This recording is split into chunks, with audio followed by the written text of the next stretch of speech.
Welcome back to Fox Novel Tales, where novels aren't just read, they're lived, breathed, and carried with us long after the last word fades. Tonight, we delve into a tale that promises not just a journey through twisting corridors and forgotten memories, but an exploration of the labyrinthine complexities of the human heart itself. This isn't just a story about a hotel. It's a whisper about the places we hide our truths, the echoes of words left unsaid, and the profound, often terrifying, beauty of facing what we've lost. You might think you know where this is going, but trust me, you probably wouldn't make it through the Hotel Penumbra without a few unexpected detours into your own past. Every word you're about to hear, every rustle of silk curtain, and every distant, melancholic piano note has been carefully crafted by Fox Novel Tales, hoping to capture a piece of that universally relatable ache of regret and the slow, arduous path toward healing. So, before you get comfortable, take a moment to like the video and subscribe, but only if you genuinely enjoy what I do here. Feel free to share this story with friends on your favorite social networks, or simply drop a comment below telling us where you're listening from and what time it is for you. And now, let's open the cover together and step lightly into the tale that awaits. The city was a sprawling, indifferent canvas, its skyscrapers rising like stark, unfeeling sentinels against a perpetually bruised sky. I, Elise Marrow, a pragmatic artist by trade and disposition, found solace in rendering its cold, hard lines with clinical precision. Each stroke of my charcoal was a deliberate act of avoidance, a meticulous compartmentalization of the hollow ache that had settled deep within my chest a year ago, ever since Adrian and I had not broken up, but rather shattered. I sketched the brutalist architecture, the skeletal cranes, the endless grids of windows, anything to keep my gaze fixed outward, away from the treacherous landscapes of introspection. The canvas was my shield, my mute confessional, absorbing the unspoken without ever demanding an answer. Adrian, I knew, was likely navigating his own particular brand of quiet despair.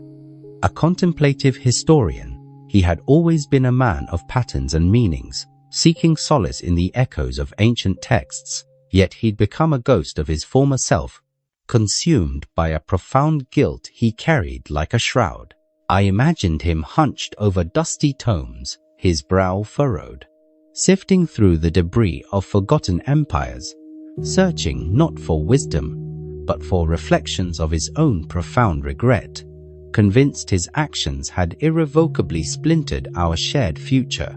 We hadn't crossed paths since that fateful, unspeakable day a year ago when a devastating, unspoken secret had torn us asunder. I had retreated into stoic silence, building walls so high they scraped the clouds. He, I presumed, had buried the truth beneath layers of self-recrimination, a silent archaeologist of his own undoing. Then, the invitation arrived. Not a text, not an email, but a thick, cream-colored envelope sealed with a wax impression of a stylized, looping P. Inside, nestled against the velvet lining, was a vintage keycard, its brass gleam dulled by time, bearing the single, enigmatic inscription, Hotel Penumbra. A handwritten note, elegant and archaic, promised clarity and closure. My initial reaction was a scoff, a cynical flick of the wrist. Closure? The concept felt as fantastical as a unicorn sipping espresso on a park bench. But beneath the cynicism, a flicker, tiny and unexpected, ignited. Hope. Hope for understanding, perhaps. Hope that the gnawing emptiness might finally find a name, a shape, a way out. This is ridiculous. I muttered to my empty studio, the scent of turpentine and oil paints heavy in the air. An elaborate prank, no doubt. Or a cult. I tossed the keycard onto my drafting table, where it landed with a soft clink amongst scattered charcoal dust. Yet my eyes kept drifting back to it, drawn by some invisible thread. The audacity of it, The sheer theatricality. It pricked at something within me, a curiosity I hadn't realized still existed. After an hour of pacing, of trying to immerse myself in a new cityscape, my hand reached for the keycard. The metal felt cool, surprisingly substantial. Clarity, closure.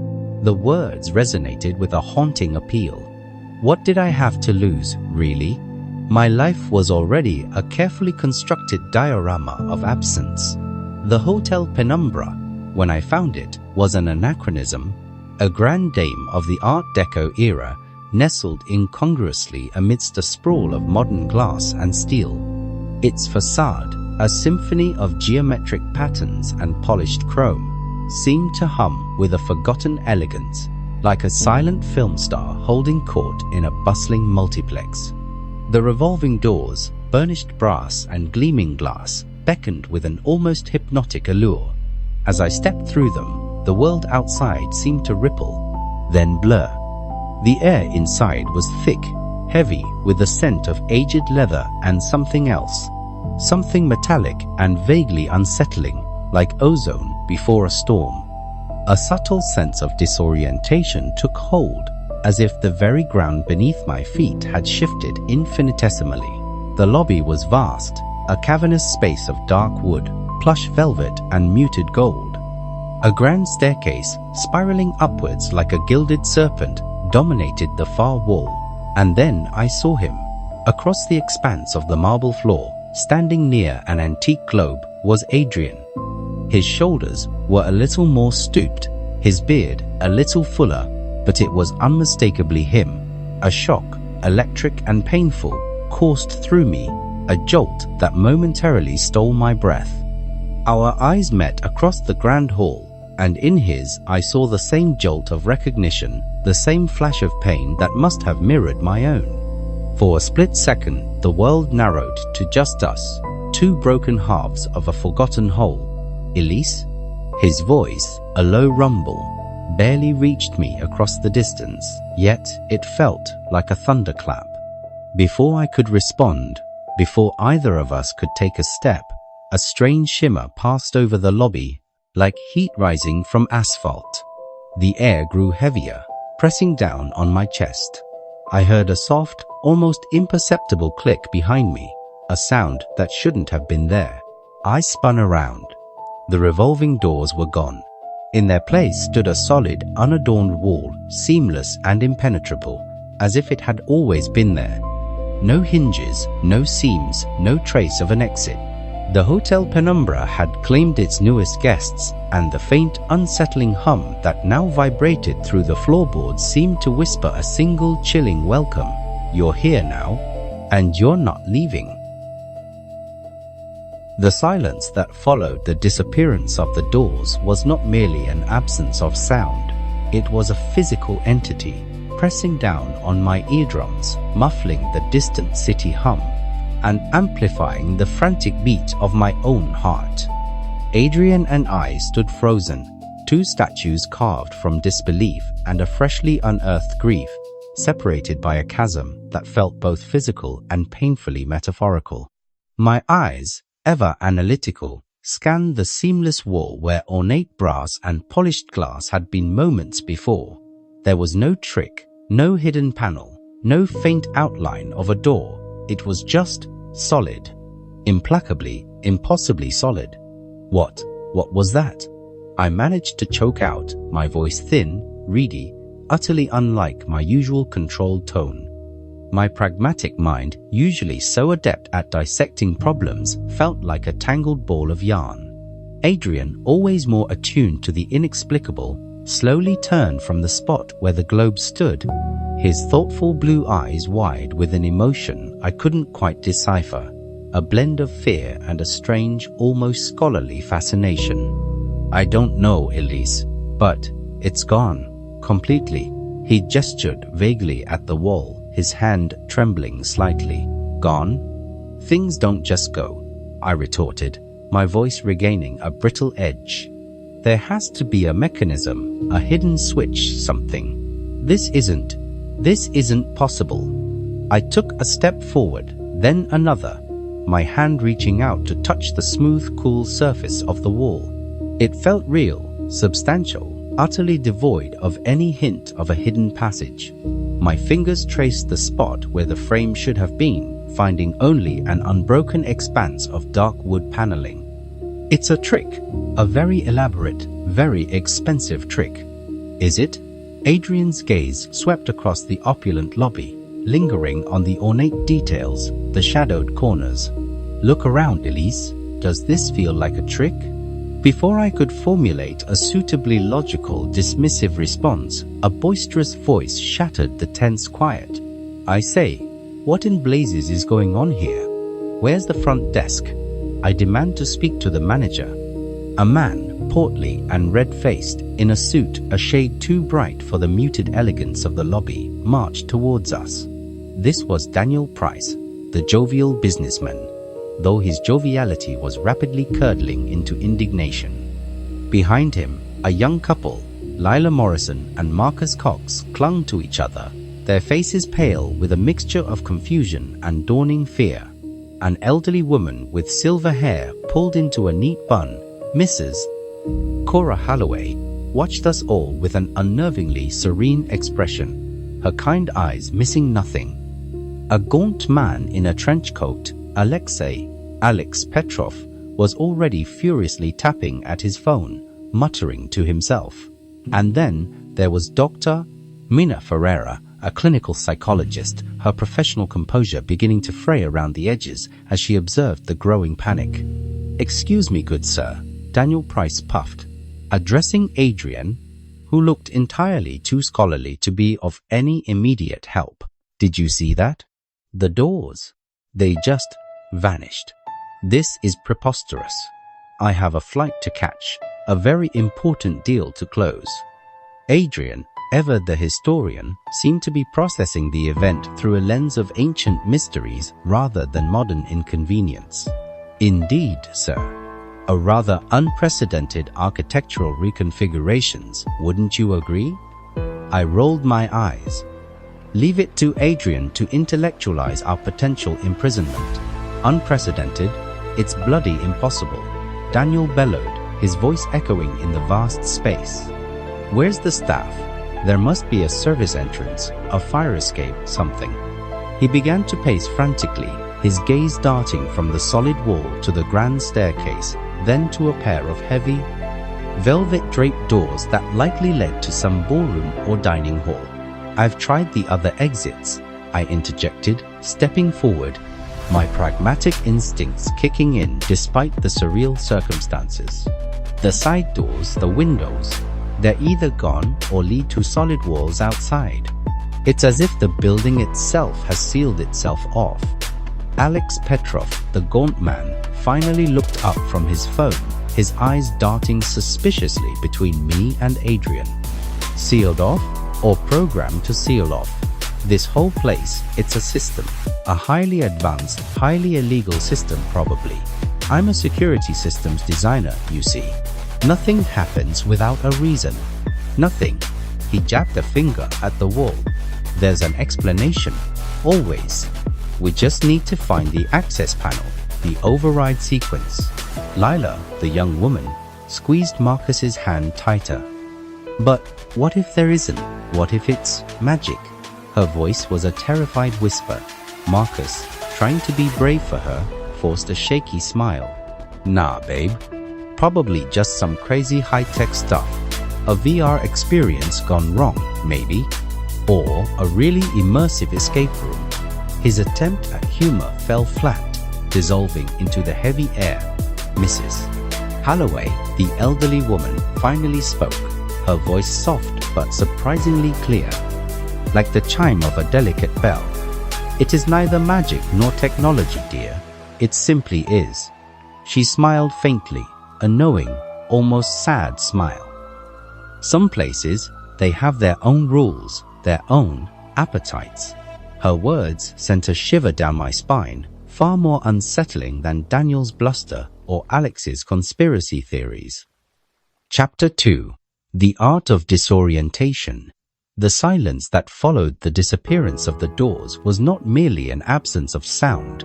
It was a physical entity pressing down on my eardrums, muffling the distant city hum and amplifying the frantic beat of my own heart. Adrian and I stood frozen, two statues carved from disbelief and a freshly unearthed grief, separated by a chasm that felt both physical and painfully metaphorical. My eyes, ever analytical, scanned the seamless wall where ornate brass and polished glass had been moments before. There was no trick, no hidden panel, no faint outline of a door. It was just solid. Implacably, impossibly solid. What was that? I managed to choke out, my voice thin, reedy, utterly unlike my usual controlled tone. My pragmatic mind, usually so adept at dissecting problems, felt like a tangled ball of yarn. Adrian, always more attuned to the inexplicable, slowly turned from the spot where the globe stood, his thoughtful blue eyes wide with an emotion I couldn't quite decipher, a blend of fear and a strange, almost scholarly fascination. I don't know, Elise, but it's gone, completely. He gestured vaguely at the wall, his hand trembling slightly. Gone? Things don't just go, I retorted, my voice regaining a brittle edge. There has to be a mechanism, a hidden switch, something. This isn't possible. I took a step forward, then another, my hand reaching out to touch the smooth, cool surface of the wall. It felt real, substantial, utterly devoid of any hint of a hidden passage. My fingers traced the spot where the frame should have been, finding only an unbroken expanse of dark wood paneling. It's a trick, a very elaborate, very expensive trick. Is it? Adrian's gaze swept across the opulent lobby, lingering on the ornate details, the shadowed corners. Look around, Elise. Does this feel like a trick? Before I could formulate a suitably logical, dismissive response, a boisterous voice shattered the tense quiet. I say, what in blazes is going on here? Where's the front desk? I demand to speak to the manager. A man, portly and red-faced, in a suit, a shade too bright for the muted elegance of the lobby, marched towards us. This was Daniel Price, the jovial businessman, though his joviality was rapidly curdling into indignation. Behind him, a young couple, Lila Morrison and Marcus Cox, clung to each other, their faces pale with a mixture of confusion and dawning fear. An elderly woman with silver hair pulled into a neat bun, Mrs. Cora Holloway, watched us all with an unnervingly serene expression, her kind eyes missing nothing. A gaunt man in a trench coat, Alex Petrov, was already furiously tapping at his phone, muttering to himself. And then there was Dr. Mina Ferreira, a clinical psychologist, her professional composure beginning to fray around the edges as she observed the growing panic. "Excuse me, good sir," Daniel Price puffed, addressing Adrian, who looked entirely too scholarly to be of any immediate help. "Did you see that? The doors? They just vanished. This is preposterous. I have a flight to catch, a very important deal to close." Adrian, ever the historian, seemed to be processing the event through a lens of ancient mysteries rather than modern inconvenience. "Indeed, sir. A rather unprecedented architectural reconfigurations, wouldn't you agree?" I rolled my eyes. "Leave it to Adrian to intellectualize our potential imprisonment. Unprecedented? It's bloody impossible," Daniel bellowed, his voice echoing in the vast space. "Where's the staff? There must be a service entrance, a fire escape, something." He began to pace frantically, his gaze darting from the solid wall to the grand staircase, then to a pair of heavy, velvet-draped doors that likely led to some ballroom or dining hall. "I've tried the other exits," I interjected, stepping forward, my pragmatic instincts kicking in despite the surreal circumstances. "The side doors, the windows, they're either gone or lead to solid walls outside. It's as if the building itself has sealed itself off." Alex Petrov, the gaunt man, finally looked up from his phone, his eyes darting suspiciously between me and Adrian. sealed off, or programmed to seal off. This whole place, it's a system, a highly advanced, highly illegal system, probably. I'm a security systems designer, you see. Nothing happens without a reason. Nothing. He jabbed a finger at the wall. There's an explanation, always. We just need to find the access panel, the override sequence. Lila, the young woman, squeezed Marcus's hand tighter. But what if there isn't? What if it's magic? Her voice was a terrified whisper. Marcus, trying to be brave for her, forced a shaky smile. Nah, babe. Probably just some crazy high-tech stuff. A VR experience gone wrong, maybe. Or a really immersive escape room. His attempt at humor fell flat, dissolving into the heavy air. Mrs. Holloway, the elderly woman, finally spoke, her voice soft but surprisingly clear, like the chime of a delicate bell. It is neither magic nor technology, dear. It simply is. She smiled faintly, a knowing, almost sad smile. Some places, they have their own rules, their own appetites. Her words sent a shiver down my spine, far more unsettling than Daniel's bluster or Alex's conspiracy theories. Dr. Ferreira, who had been quietly observing, stepped forward, her expression thoughtful. Mrs. Holloway, are you suggesting this hotel is sentient, or perhaps a highly sophisticated psychological experiment? She adjusted her glasses, her professional demeanor trying to reassert itself. I'm Dr. Ferreira, a clinical psychologist. Perhaps if we can maintain calm, we can collectively assess the situation. Calm? Daniel roared, gesturing wildly. How can I be calm when I'm trapped in a gilded cage? My portfolio? My clients? This is going to cost me a fortune. Just then, a figure emerged from a shadowed alcove near the main staircase. It was the concierge, impossibly sharp, with sallow skin and piercing grey eyes, dressed in an immaculate, timeless uniform. They moved with an unsettling grace, their presence almost materializing from the gloom. Good evening, esteemed guests, the concierge purred, their voice smooth as polished stone, yet devoid of true warmth. Is there an issue? Daniel lunged forward. Issue? There's a massive issue. Your doors have vanished. We're trapped. Where is the manager? I demand an explanation.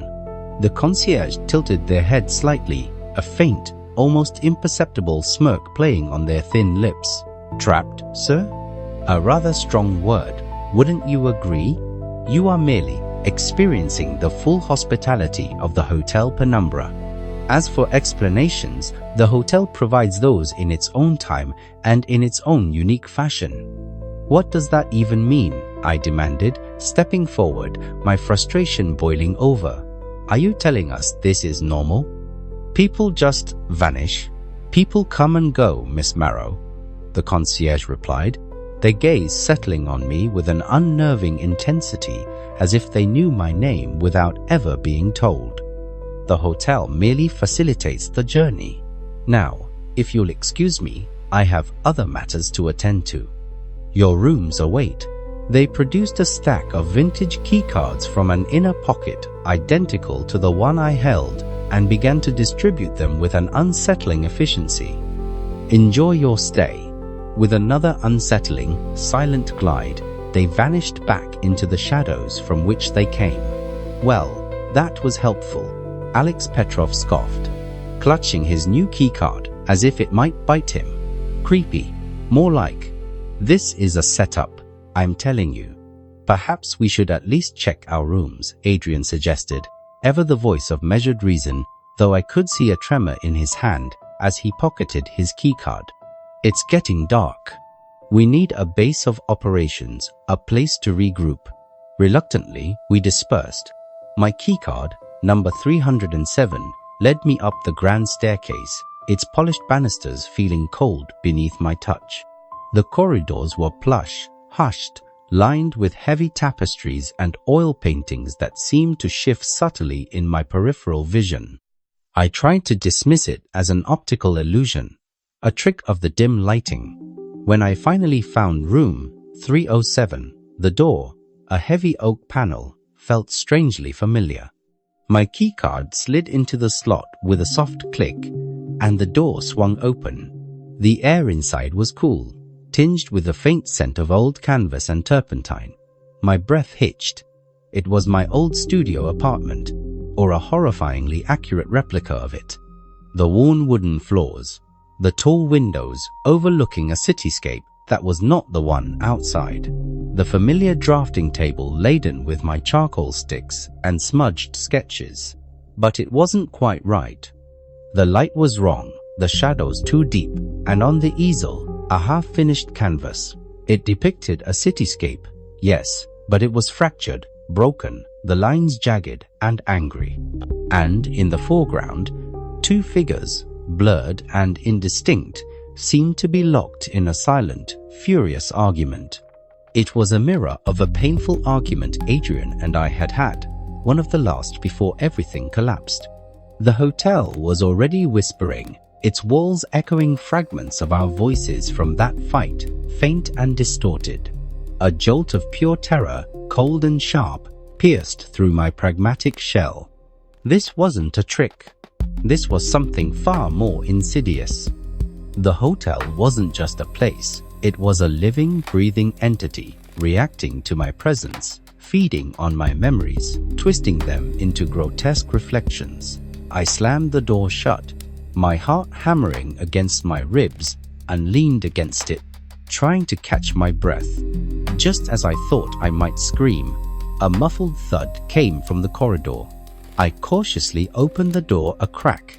Adrian stood outside his room, 308, his face pale, a history book clutched in his hand.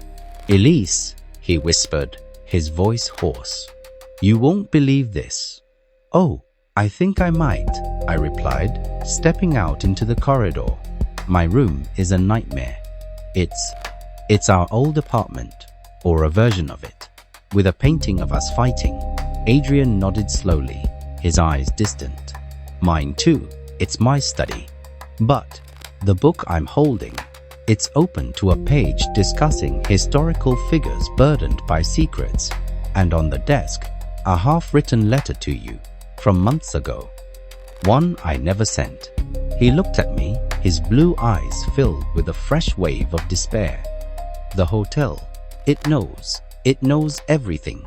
The realization hung heavy between us, a shared burden in the oppressive quiet of the corridor. The hotel was not just holding us captive, it was reaching into the deepest, most guarded chambers of our past, pulling out the frayed threads of our pain and weaving them into the very fabric of our surroundings. As night truly began to fall, the opulent lobby, once merely unsettling, transformed into something genuinely menacing. The grand chandeliers cast long, dancing shadows that writhed and stretched like spectral limbs. The air grew perceptibly colder, carrying with it not just the scent of aged leather, but a faint metallic tang like old blood. "We have to find a way out," I stated, my voice firm despite the tremor in my hands. "This isn't safe. This isn't rational." "Nothing about this is rational, Elise," Adrian murmured, his historian's mind finally admitting defeat to the inexplicable.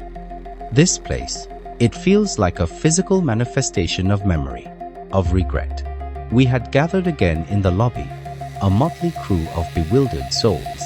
Daniel Price was still pacing, loudly demanding his lawyer, his bluster now tinged with a desperate edge.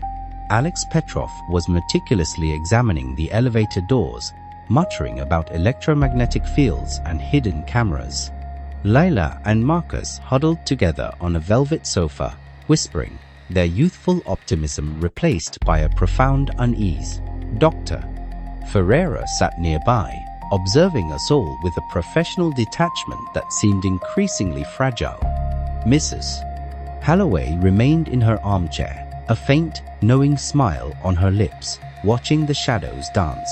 "This is absurd," Daniel declared, stopping abruptly in front of the concierge's empty alcove.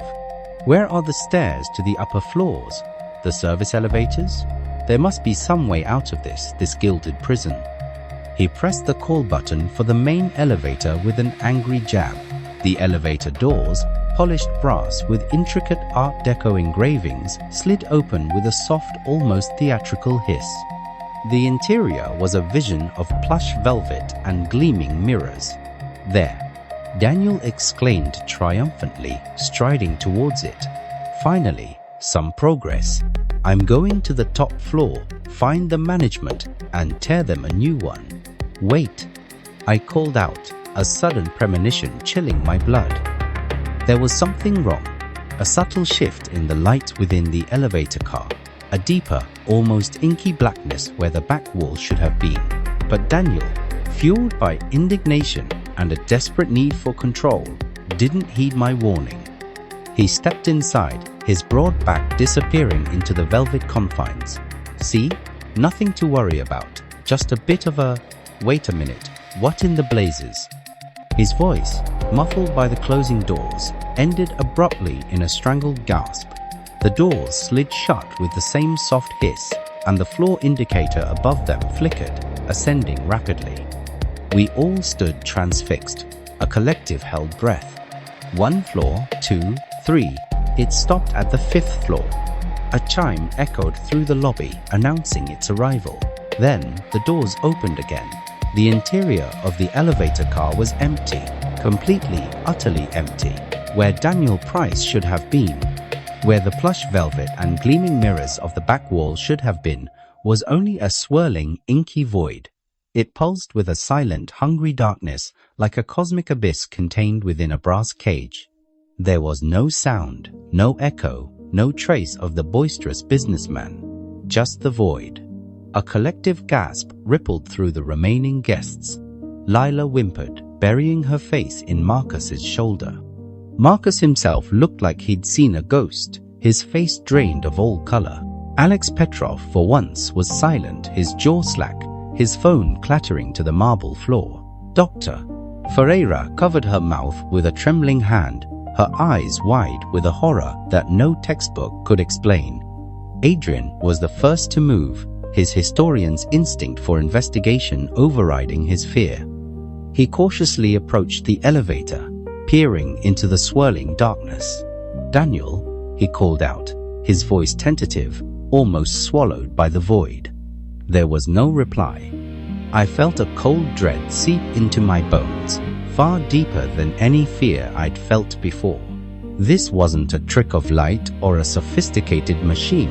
This was something ancient, something predatory. The Hotel Penumbra had made its first move. It had consumed one of us. He's gone," I whispered, the words catching in my throat. My pragmatic mind, so desperate for logical explanations, found none.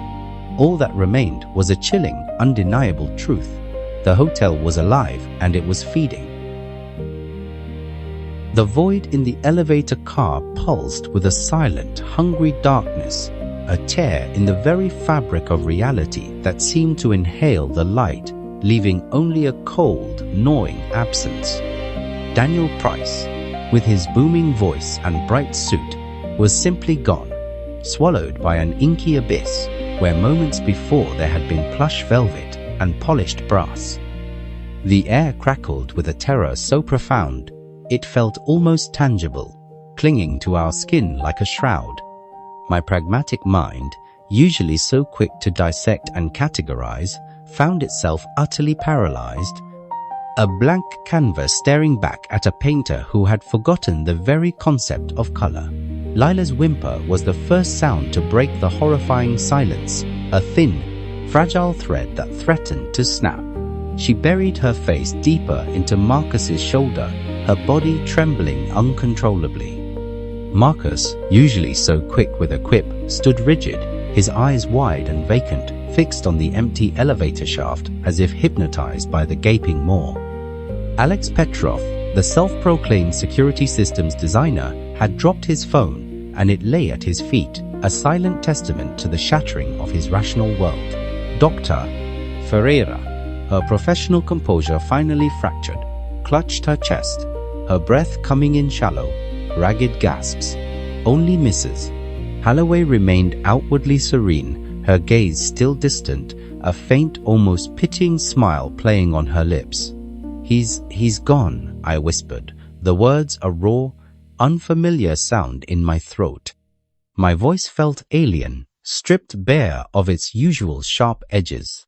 Adrian, always the one to bravely step into the unknown, cautiously approached the elevator, his hand outstretched, as if to touch the edge of the swirling darkness. "Daniel?" he called out again, his voice barely a murmur, swallowed by the profound silence emanating from the void. There was no reply, no echo, no whisper of a presence, just the oppressive emptiness. He pulled his hand back sharply, his face pale. It's not just empty, it's an absence, a complete nullification." "Nullification?" I repeated, my voice rising in pitch. "What are you talking about, Adrian? People don't just get nullified. This has to be some kind of quantum displacement, a teleportation device gone wrong, a very elaborate trapdoor." My mind, in its desperate attempt to find logic, was grasping at straws, pulling theories from the most outlandish corners of science fiction. Alex Petrov, snapping out of his stupor, scrambled to pick up his phone. Quantum displacement, yes. Or a localized singularity. The energy readings here must be off the charts. If I had my full kit, I could pinpoint the frequency, find the access point. He started frantically tapping at his phone again, his fingers flying across the screen, a desperate attempt to reassert control through technology. Dr. Ferreira, her hands now clasped tightly together, spoke in a low, trembling voice. The human mind, under extreme stress, can certainly create powerful illusions. A shared delusion, perhaps. But this is beyond any known psychological phenomenon. It is external, palpable. Our senses are not deceiving us. They are simply unable to comprehend what they are perceiving. Mrs. Holloway finally stirred, her gentle voice cutting through the rising panic like a soft bell. He wasn't ready to face it, you see. The hotel. It shows you what you've been avoiding. And if you refuse to look, well, sometimes it helps you disappear from the thing you refuse to see.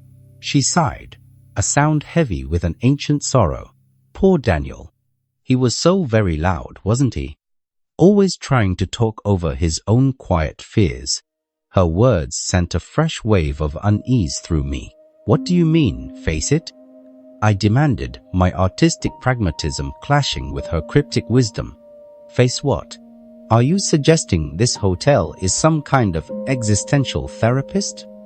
Adrian turned to Mrs. Holloway, his historian's curiosity piqued. "Mrs. Holloway, you speak as if you understand this place. Have you been here before?" She smiled, a sad, knowing curve of her lips. "Oh, dear boy, I've been here many times. We all have, in one way or another. This hotel, it is built from the foundations of unspoken truths, from the bricks of regret, and the mortar of what-ifs. It doesn't want to harm you, not truly. It merely wants you to see. To acknowledge." "Acknowledge what?" Marcus asked, his voice barely a whisper, his arms still wrapped tightly around a shivering Lila. "That we're going to be next. That we're all going to disappear into some spooky black hole." "No, dear," Mrs. Holloway replied softly. "Acknowledge what brought you here in the first place, what you carry, what you've refused to let go of." She looked pointedly at me, then at Adrian, her eyes seeming to pierce through the layers of my carefully constructed stoicism. A sudden, low hum vibrated through the floorboards, a subtle thrum that seemed to emanate from the very heart of the hotel. The opulent lobby, which had moments ago been a static, albeit terrifying, space, began to subtly shift. A grand portrait of a stern-faced gentleman, which I distinctly remembered hanging over the fireplace, was now replaced by a vibrant, almost garish still life of overflowing fruit. The heavy velvet drapes on one side of the room seemed to have changed color, from deep crimson to a muted teal. The changes were small, almost imperceptible, yet profoundly disorienting. Did anyone else see that? I asked, pointing a trembling finger at the still life. That painting, it was different a minute ago. The architecture is reconfiguring, Adrian stated, his voice now laced with a strange mix of fear and intellectual excitement, like a scholar encountering a previously unknown ancient text. It's not static, it's dynamic, fluid. The hotel is alive, Elise. It's reacting to us, to our presence, to our emotions. Alex Petrov, momentarily distracted from his phone, looked up. Nonsense. That's just a clever projection system, probably linked to biofeedback sensors. It's reading our stress levels, our brainwaves, and generating personalized environmental responses. It's all highly advanced tech, I tell you. He tapped his phone again, muttering, "If I could just get a signal, I could hack the central server." "No signal, Alex, Doctor," Ferreira interjected, holding up her own dead phone. "No Wi-Fi, no data, nothing. We are truly cut off." The hum intensified, and the very air seemed to thicken, growing heavy with unspoken words. I could almost feel the weight of our collective anxieties, our fears, our regrets, pressing down on us, a palpable force. The walls themselves seemed to breathe, the ornate patterns on the wallpaper subtly swirling, moving like slow-motion currents in a deep, dark river. "This is getting too much," Lila whimpered, pulling away from Marcus. "I need to lie down. I need my room." "Me too," Marcus agreed, his face still pale. "Let's just go back to our room. Maybe it'll be normal there. Maybe we can just sleep this off." But as they started towards the grand staircase, the corridor they remembered taking to their room seemed to have elongated, stretched into an impossible perspective. The plush carpet, once a deep burgundy, now shimmered with an unsettling, almost iridescent green. The paintings on the walls, previously generic landscapes, now depicted strangely distorted figures, their faces contorted in silent screams. "Wait," I called out, a sudden intuition seizing me. "Don't go alone. We should stick together." But Lila and Marcus, desperate for the perceived safety of their own space, were already halfway up the stairs. "We'll be fine, Elise," Marcus called back, his voice strained. "Just need a moment to process." As they disappeared around a bend in the staircase, the architecture of the lobby shifted again, more overtly this time. The grand staircase itself seemed to ripple, its marble steps momentarily blurring, as if caught in a heat haze. When it solidified, the bend where Lila and Marcus had vanished was gone, replaced by a straight, unbroken ascent, leading to a hallway that was entirely unfamiliar. "They're gone," Adrian stated, his voice flat, devoid of emotion. The staircase, it reconfigured. It didn't just change, it rewrote itself. A profound sense of isolation settled over us, the remaining few. The hotel was not merely playing tricks. It was actively manipulating reality, shaping itself to our internal states, and perhaps to its own inscrutable will. "We need to find our rooms again," I said, trying to inject a note of authority into my voice. "Before this place decides to rearrange them too, or us." Adrian nodded grimly. "Agreed, but we must be careful. The path may not be what we remember." We navigated the shifting corridors with extreme caution, each step fraught with a new apprehension. The hotel seemed to be toying with us, guiding us down paths that led to dead ends, only to have a new corridor mysteriously appear when we turned back. Paintings on the walls would momentarily flicker, showing glimpses of our pasts, a blurry image of a childhood home, a fleeting vision of a forgotten friend. When I finally reached the door to 307, it no longer felt like a simple room. It felt like an entrance to a psychological trap. I braced myself, inserting the keycard, and pushed the door open. The air inside was thick with the ghosts of my own memories. It was still my old studio apartment, but the distortions were far more pronounced now. The half-finished canvas on the easel depicting our argument was no longer blurred. The figures were sharp, their faces contorted in anger.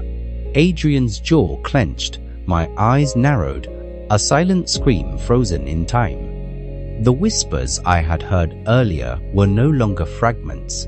They were full sentences, echoing from the very walls, soft but distinct. "You never cared, did you, Adrian?" "Not really. Just your work, your dusty books." My own voice, sharp and accusatory, resonated from the far corner. Then Adrian's voice, low and wounded, from beside the window. "How can you say that, Elise? I was trying to hold us together. I was trying to be strong for both of us." I spun around, my heart hammering, expecting to see phantoms, but there was nothing. Only the empty room, the spectral voices emanating from the very fabric of the walls, playing out our old arguments, our bitter recriminations. On my drafting table, amidst my charcoals, lay a crumpled piece of paper. It was a sketch, one I'd made in a fit of despair months after our separation. A stark, desolate landscape with two figures standing far apart, their backs to each other, under a sky that wept black rain. A tangible manifestation of my grief now laid bare for the hotel to exploit. This is unbearable," I murmured, pressing my hands against my ears, trying to block out the tormenting echoes.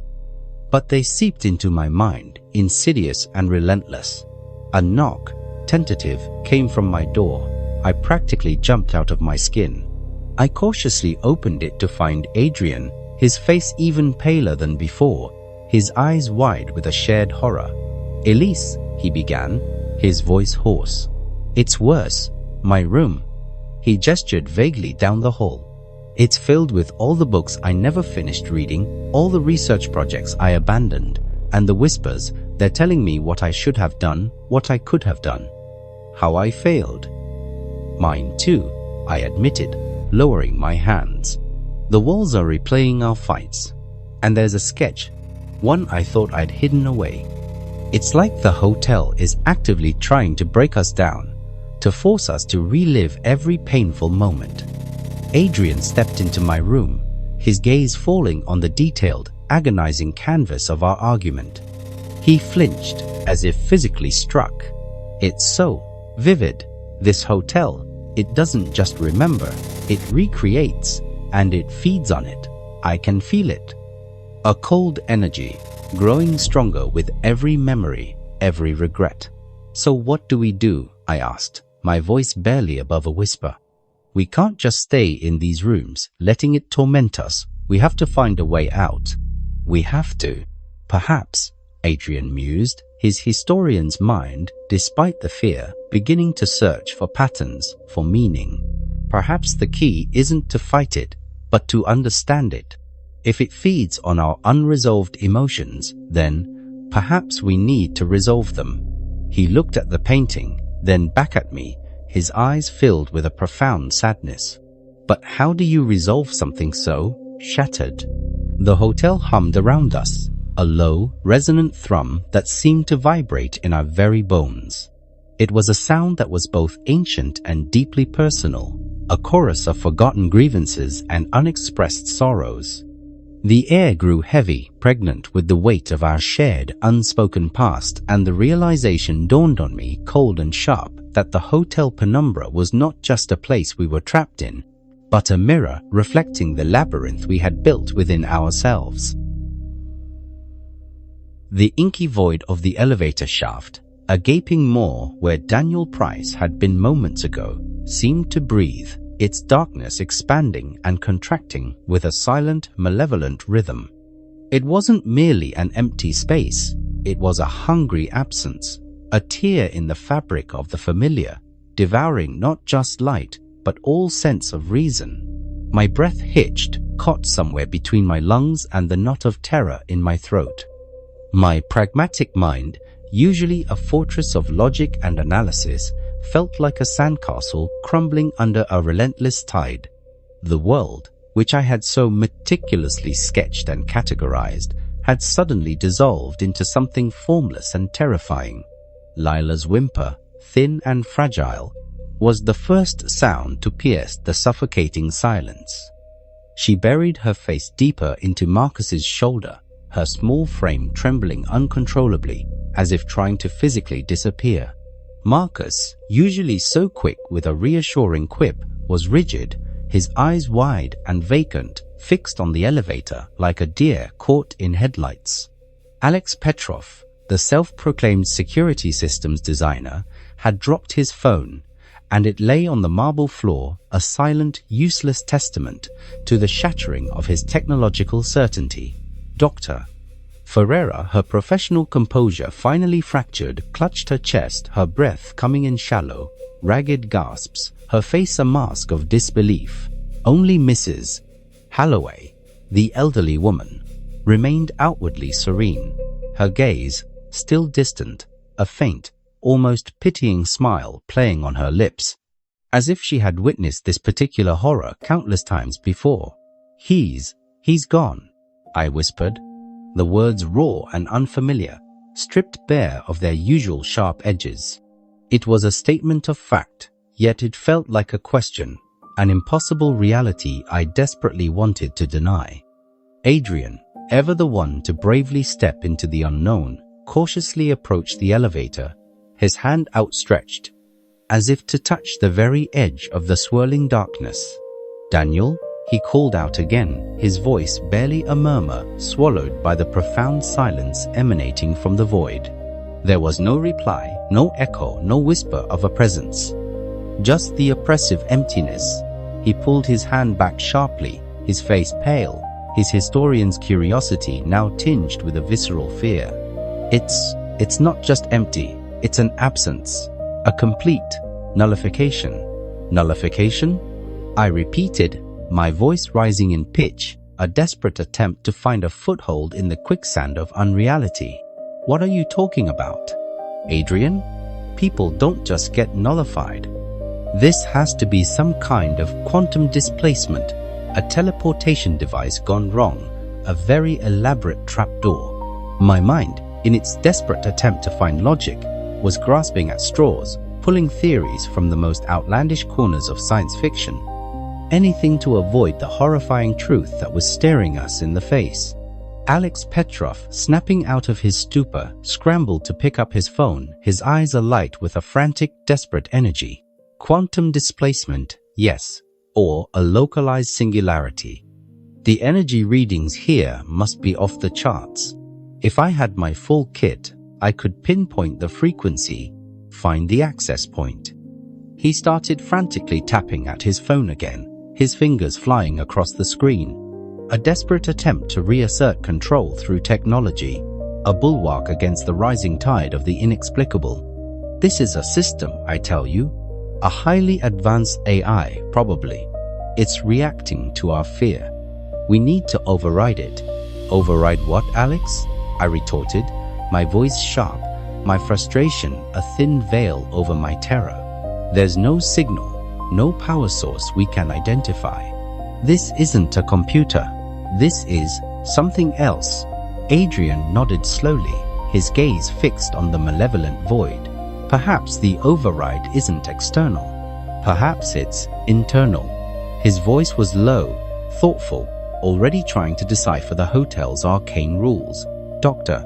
Ferreira, her hands now clasped tightly together, spoke in a low, trembling voice, her professional mask completely shattered.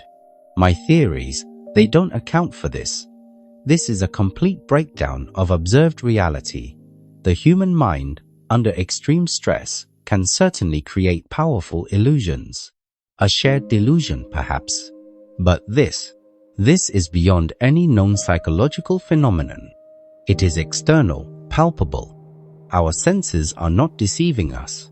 They are simply unable to comprehend what they are perceiving." Mrs. Holloway finally stirred, her gentle voice cutting through the rising panic like a soft bell, surprisingly clear and calm amidst the chaos. "He wasn't ready to face it, you see. The hotel, it shows you what you've been avoiding. And if you refuse to look, well, Sometimes it helps you disappear from the thing you refuse to see." She sighed, a sound heavy with an ancient sorrow. Poor Daniel. He was so very loud, wasn't he? Always trying to talk over his own quiet fears.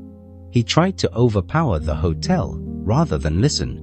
Her words sent a fresh wave of unease through me, far more unsettling than Alex's frantic theories. "What do you mean? Face it," I demanded, my artistic pragmatism clashing violently with her cryptic wisdom. "Face what? Are you suggesting this hotel is some kind of existential therapist? That it just eats people who don't do their homework?" Adrian turned to Mrs. Holloway, his historian's curiosity, despite the palpable fear, piqued by her profound understanding. "Mrs. Holloway, you speak as if you understand this place. Have you been here before?" She smiled, a sad, knowing curve of her lips. "Oh dear boy, I've been here many times. We all have, in one way or another. This hotel, it is built from the foundations of unspoken truths, from the bricks of regret and the mortar of what-ifs. It doesn't want to harm you, not truly. It merely wants you to see, to acknowledge." She looked pointedly at me, then at Adrian, her eyes seeming to pierce through the layers of my carefully constructed stoicism, reaching into the raw, unhealed wound I carried. "Acknowledge what brought you here in the first place, what you carry, what you've refused to let go of." A sudden, low hum vibrated through the floorboards, a subtle thrum that seemed to emanate from the very heart of the hotel. The opulent lobby, which had moments ago been a static, albeit terrifying, space, began to subtly shift. A grand portrait of a stern-faced gentleman, which I distinctly remembered hanging over the fireplace, was now replaced by a vibrant, almost garish still life of overflowing fruit. The heavy velvet drapes on one side of the room seemed to have changed color from deep crimson to a muted teal. The changes were small, almost imperceptible, yet profoundly disorienting, like a painter's subtle shift in palette that completely alters the mood of a piece. "Did anyone else see that?" I asked, pointing a trembling finger at the still life. "That painting, it was different a minute ago. The architecture is reconfiguring," Adrian stated, his voice now laced with a strange mix of fear and intellectual excitement, like a scholar encountering a previously unknown ancient text that rewrites history. "It's not static, it's dynamic, fluid. The hotel is alive, Elise. It's reacting to us, to our presence, to our emotions." Alex Petrov, momentarily distracted from his phone, looked up, his eyes wide and agitated. "Nonsense. That's just a clever projection system, probably linked to biofeedback sensors.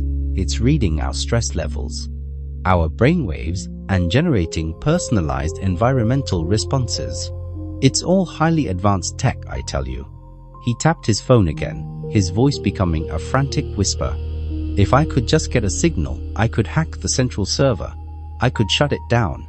Everything has a back door, a vulnerability. I just need to find it." "No signal, Alex," Dr. Ferreira interjected, holding up her own dead phone, its screen a blank, unresponsive rectangle. "No Wi-Fi, no data, nothing.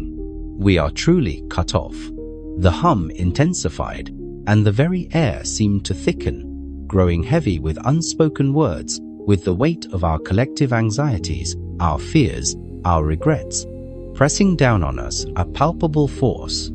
The walls themselves seemed to breathe, the ornate patterns on the wallpaper subtly swirling, moving like slow-motion currents in a deep, dark river. It was as if the hotel was drawing sustenance from our rising dread, growing stronger with every beat of our terrified hearts. "This is getting too much," Lila whimpered, pulling away from Marcus, her gaze darting nervously around the shifting lobby. "I need to lie down. I need my room. I can't stand this." "Me too," Marcus agreed, his face still pale, his earlier bravado completely evaporated. "Let's just go back to our room. Maybe it'll be normal there. Maybe we can just sleep this off." He tried to force a reassuring smile, but it looked more like a grimace. But as they started towards the grand staircase, the corridor they remembered taking to their room seemed to have elongated, stretched into an impossible perspective. The plush carpet, once a deep burgundy, now shimmered with an unsettling, almost iridescent green. The paintings on the walls, previously generic landscapes, now depicted strangely distorted figures, their faces contorted in silent screams, their eyes seeming to follow our every move. "Wait," I called out, a sudden intuition seizing me, a cold premonition chilling my blood. "Don't go alone, we should stick together. This place, it's not safe." But Lila and Marcus, desperate for the perceived safety of their own space, for a return to any semblance of normalcy, were already halfway up the stairs, heedless of my warning. "We'll be fine, Elise," Marcus called back, his voice strained, a false note of confidence clinging to it. "Just need a moment to process." As they disappeared around a bend in the staircase, the architecture of the lobby shifted again, more overtly this time. The grand staircase itself seemed to ripple, its marble steps momentarily blurring, as if caught in a heat haze. When it solidified, the bend where Lila and Marcus had vanished was gone, replaced by a straight, unbroken ascent, leading to a hallway that was entirely unfamiliar, its destination unknown. "They simply weren't there anymore. They're gone," Adrian stated, his voice flat, devoid of emotion, the horror of Daniel's disappearance now compounded by this new, equally impossible vanishing act. The staircase, it reconfigured. It didn't just change, it rewrote itself. A profound sense of isolation settled over us, the remaining few. The hotel was not merely playing tricks. It was actively manipulating reality, shaping itself to our internal states, and perhaps to its own inscrutable will. It was a predator, and we were its prey, trapped in a cage of our own making. "We need to find our rooms again," I said, trying to inject a note of authority into my voice, despite the tremor in my hands. "Before this place decides to rearrange them too, or us. We can't stay here in the lobby, it's too exposed." Adrian nodded grimly. "Agreed, but we must be careful. The path may not be what we remember. It seems to be guiding us somewhere." We navigated the shifting corridors with extreme caution, each step fraught with a new apprehension. The hotel seemed to be toying with us, guiding us down paths that led to dead ends, only to have a new corridor mysteriously appear when we turned back. Paintings on the walls would momentarily flicker, showing glimpses of our pasts, a blurry image of a childhood home, a fleeting vision of a forgotten friend, a fleeting moment of joy, quickly eclipsed by a shadow. When I finally reached the door to 307, it no longer felt like a simple room. It felt like an entrance to a psychological trap. I braced myself, inserting the keycard, and pushed the door open. The air inside was thick with the ghost of my own memories. It was still my old studio apartment, but the distortions were far more pronounced now. The half-finished canvas on the easel depicting our argument was no longer blurred. The figures were sharp, their faces contorted in anger. Adrian's jaw clenched, my eyes narrowed, a silent scream frozen in time. The whispers I had heard earlier were no longer fragments. They were full sentences echoing from the very walls, soft but distinct. "You never cared, did you, Adrian?" "Not really. Just your work. Your dusty books." My own voice, sharp and accusatory, resonated from the far corner, chilling me to the bone. Then Adrian's voice, low and wounded, from beside the window. "How can you say that, Elise? I was trying to hold us together. I was trying to be strong for both of us. You just shut down." I spun around, my heart hammering, expecting to see phantoms, but there was nothing. Only the empty room, the spectral voices emanating from the very fabric of the walls, playing out our old arguments, our bitter recriminations. A cruel, endless loop of our past pain. On my drafting table, amidst my charcoals, lay a crumpled piece of paper. It was a sketch, one I'd made in a fit of despair months after our separation. A stark, desolate landscape with two figures standing far apart, their backs to each other, under a sky that wept black rain. A tangible manifestation of my grief, now laid bare for the hotel to exploit. A cruel mirror of my deepest, most private sorrow. This is unbearable, I murmured, pressing my hands against my ears, trying to block out the tormenting echoes. But they seeped into my mind, insidious and relentless, twisting the knife in my already wounded soul. A knock, tentative, came from my door. I practically jumped out of my skin. I cautiously opened it to find Adrian, his face even paler than before, his eyes wide with a shared horror. "Elise," he began, his voice hoarse, a thin tremor running through it. "It's worse. My room." He gestured vaguely down the hall, as if unable to articulate the full extent of the nightmare. "It's filled with all the books I never finished reading, all the research projects I abandoned. And the whispers, they're telling me what I should have done, what I could have done, how I failed. How I failed you. Mine too," I admitted, lowering my hands, the shared torment a fragile bridge between us. "The walls are replaying our fight, word for agonizing word, and there's a sketch, one I thought I'd hidden away, buried deep. It's like the hotel is actively trying to break us down, to force us to relive every painful moment, to crack us open." Adrian stepped into my room, his gaze falling on the detailed, agonizing canvas of our argument. He flinched, as if physically struck, his eyes closing for a brief moment in pain. "It's so vivid. This hotel, it doesn't just remember, it recreates, and it feeds on it. I can feel it. A cold energy growing stronger with every memory, every regret, every unspoken word." "So what do we do?" I asked, my voice barely above a whisper, a desperate plea for a plan, for a way forward. "We can't just stay in these rooms, letting it torment us. We have to find a way out. We have to."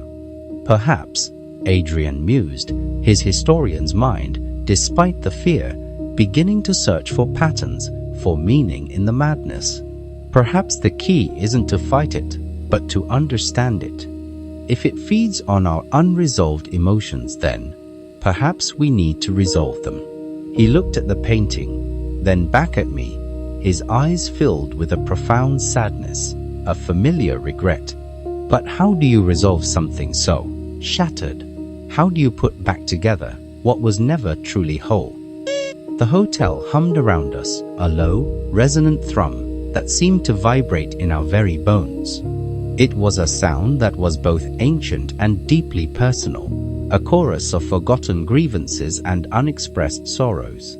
The air grew heavy, pregnant with the weight of our shared, unspoken past, and the realization dawned on me, cold and sharp, that the Hotel Penumbra was not just a place we were trapped in, but a mirror reflecting the labyrinth we had built within ourselves. And as the whispers from the walls grew louder, filling the room with the echoes of our shared pain, I knew with a chilling certainty that this was only the beginning. The hotel was not done with us. Not by a long shot. The low, resonant hum of the Hotel Penumbra vibrated in our very bones, a constant, unsettling thrum that seemed to orchestrate the symphony of our torment. Adrian and I stood in the doorway of my meticulously recreated, yet horribly distorted, studio apartment, the spectral echoes of our past arguments still clinging to the air like a noxious perfume. The half-finished canvas on the easel, a frozen tableau of our fury, seemed to pulse with a malevolent light, drawing sustenance from our renewed despair. My pragmatic artist's eye now saw only the grotesque, the beautiful twisted into the monstrous, and the familiar rendered utterly alien. "This is impossible, Elise," Adrian murmured, his voice thick with a mixture of fear and profound weariness. He gestured vaguely at the room, then at the shifting corridor outside. It's not just recreating our past, it's living it. It's feeding on it or forcing us to confront it. I countered, my own voice brittle, a shard of glass. Mrs. Halloway said it wanted us to acknowledge, but how can we acknowledge anything when it's actively trying to drive us insane? I hugged myself, the cold seeping deeper than just my skin, chilling my very soul. The whispers in my room, they were so clear, Adrian. My voice, your voice, every cruel word, every accusation. Adrian nodded, his eyes distant, haunted. Mine too. The library in my room, it didn't just show me the books I never finished. It showed me the reasons I didn't finish them, the promises I broke to myself, the dreams I let wither. It felt like 1,000 tiny disappointments, all whispering my name. He looked at me, a flicker of raw pain in his thoughtful blue eyes. It even played back a conversation I had with my old mentor, where he warned me about losing myself in work, about neglecting what truly mattered. He mentioned you, Elise. Said I was letting something precious slip away. The mention of his mentor, a man I had admired for his quiet wisdom, stung. It was a fresh wound, a reminder of Adrian's single-minded devotion to his work, a devotion that had often felt like a barrier between us. And what did you say to that, Adrian? Did you listen? The old resentment, a venomous serpent I thought I had caged, uncoiled in my chest. He flinched, his jaw tightening. I don't remember. I probably dismissed it. Said I was just focused. You know how I get when I'm immersed in research. Oh, I know, I said, a bitter laugh escaping my lips. I know exactly how you get. So immersed, you couldn't see anything else. Not me, not us. Not what was happening. The last words were almost a whisper, laden with the unspoken tragedy that had ripped us apart. The air in the doorway grew heavy, thick with the unspoken.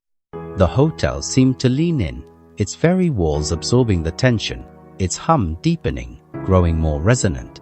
It was like a monstrous, invisible ear, listening intently, eager to amplify our discord. We can't stay here, I finally declared, pushing past the weight of our shared history.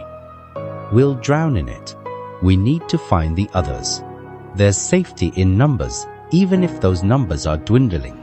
Adrian, though still visibly shaken, agreed. You're right. Alex, Mina, Mrs. Halloway, they're still out there. We need to pool our observations. Perhaps together we can find some pattern, some logic to this madness. Stepping out of my room felt like venturing into a new, ever-shifting landscape. The corridor, which had been relatively straightforward earlier, now twisted and turned like a sentient vine. Doors appeared and disappeared. Walls shimmered with faint, ghostly images, and the carpet beneath our feet seemed to ripple, making each step a tentative exploration. The paintings on the walls were no longer generic. They were filled with fragmented scenes from our lives, a picnic in a sun-dappled park, a quiet evening by the fire, a heated debate over a history book, each memory infused with a subtle dread, a premonition of its eventual decay. This is insane, I muttered, my hand instinctively reaching for Adrian's arm. The contact, though fleeting, was a surprising comfort. It's a labyrinth, Elise, Adrian observed, his historian's mind, despite the fear, trying to categorize the experience. Not a physical one, but a psychological construct. It's built from our own minds, our own experiences, and it's designed to disorient, to force us deeper into ourselves.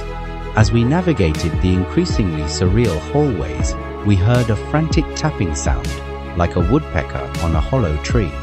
Rounding a corner that hadn't been there moments before, we found Alex Petrov, hunched over a section of ornate wallpaper, feverishly prodding it with his car key. Alex? I called out, his name feeling strangely normal in this abnormal place. He jumped, startled, spinning around. His eyes were bloodshot, his hair disheveled, and there was a wild, desperate glint in his gaze. "Elise, Adrian, you're still here. Good. Good.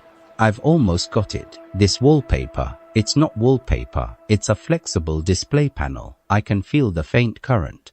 If I can just find the control module, I can shut this whole charade down." He jabbed at the wall again, leaving a small scratch.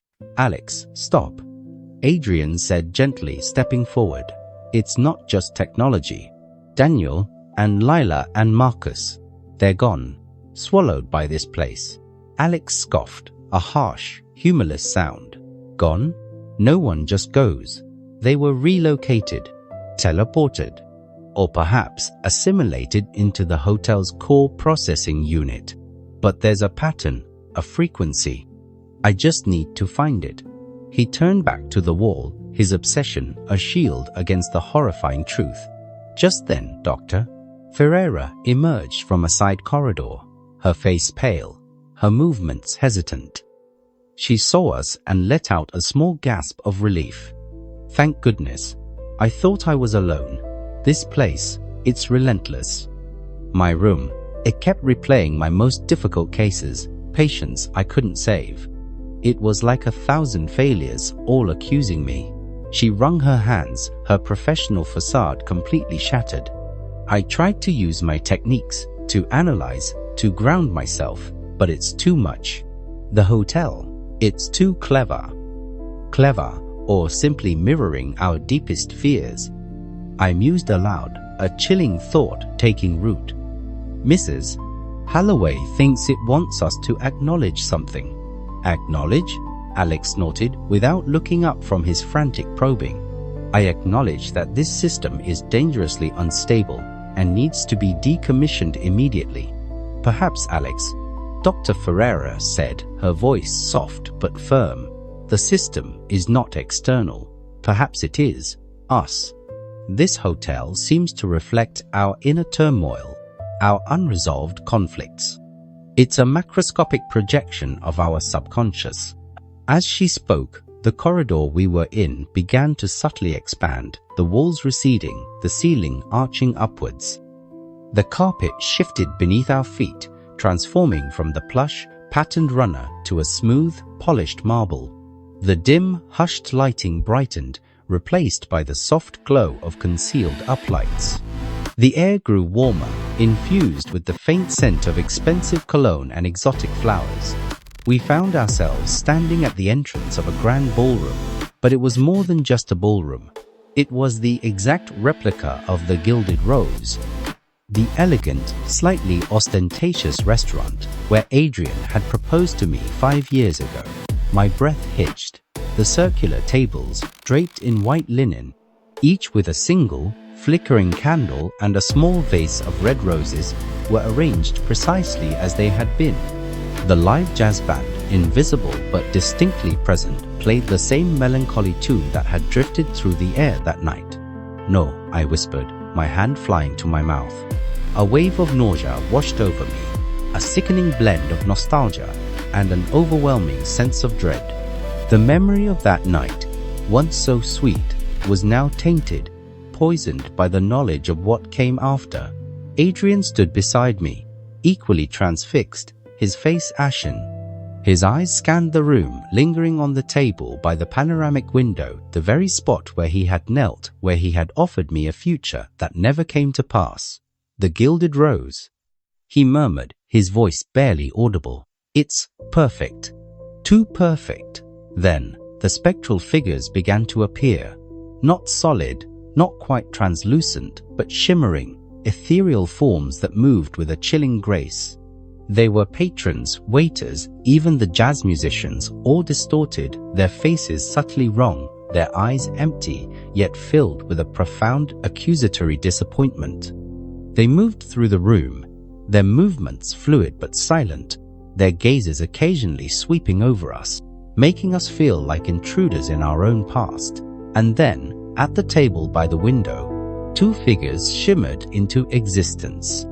Younger versions of Adrian and me, he handsome and earnest, holding a small velvet box. I, smiling, my eyes bright with hope, my hand outstretched. The scene played out in silent, ghostly pantomime, a cruel, endless loop of a promise unfulfilled. Oh God! I choked out, tears stinging my eyes. This is too much. Adrian reached for my hand, his touch cool. It's a manifestation, Elise. A projection. It's not real. It feels real, I retorted, pulling my hand away. It's playing our happiest memory and twisting it into a nightmare. It knows what to do to hurt us. A new spectral figure materialized near the entrance of the ballroom. A tall, imposing woman with severe red hair pulled into a tight bun. Miranda Logan. My former mentor, a renowned art critic whose sharp tongue had once both inspired and terrified me. She was a ghost of my own self-doubt, a manifestation of every critical voice in my head. Her ice-blue eyes filled with a familiar, dismissive disapproval fixed on me. Elise, darling. Her spectral voice, though silent, echoed in my mind with perfect clarity. Still dabbling in sentimentality, I see. Such a waste of talent. You had potential once, before you let life dull your edges, before you became so terribly safe. I flinched, the words striking me with the force of a physical blow. Miranda had always been brutally honest, but this spectral version was infused with a malicious glee, amplifying my deepest insecurities. She's not real, Adrian said, stepping closer to me, trying to offer comfort. It's the hotel, playing tricks. She's real enough, I whispered, my gaze locked on the spectral critic. She's every fear I've ever had about my art, about myself, about becoming irrelevant, mediocre, about failing. As I spoke, a section of the ballroom wall shimmered and peeled away, revealing a vast, dimly lit gallery. My gallery. Displayed within were my early works, vibrant and bold, filled with the raw energy of youthful idealism. But interspersed among them were shadowy, incomplete pieces, canvases left unfinished, sketches abandoned in despair. They were the works I had started after the miscarriage. Dark, brooding, formless pieces that reflected the void within me. Look, Adrian, I said, my voice trembling. My hopeful works, and then these. The hotel knows. It knows I haven't painted anything real, anything with life, since.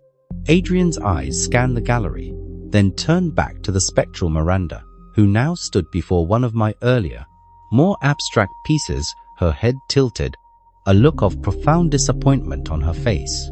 It's trying to make you doubt yourself, Elise, to break your spirit. It's not trying, I whispered. It's succeeding. The jazz music in the Gilded Rose grew louder, more discordant, a cacophony of sorrow and unfulfilled longing. The spectral diners now turned their heads, their empty eyes fixed on Adrian and me, their silent accusations palpable.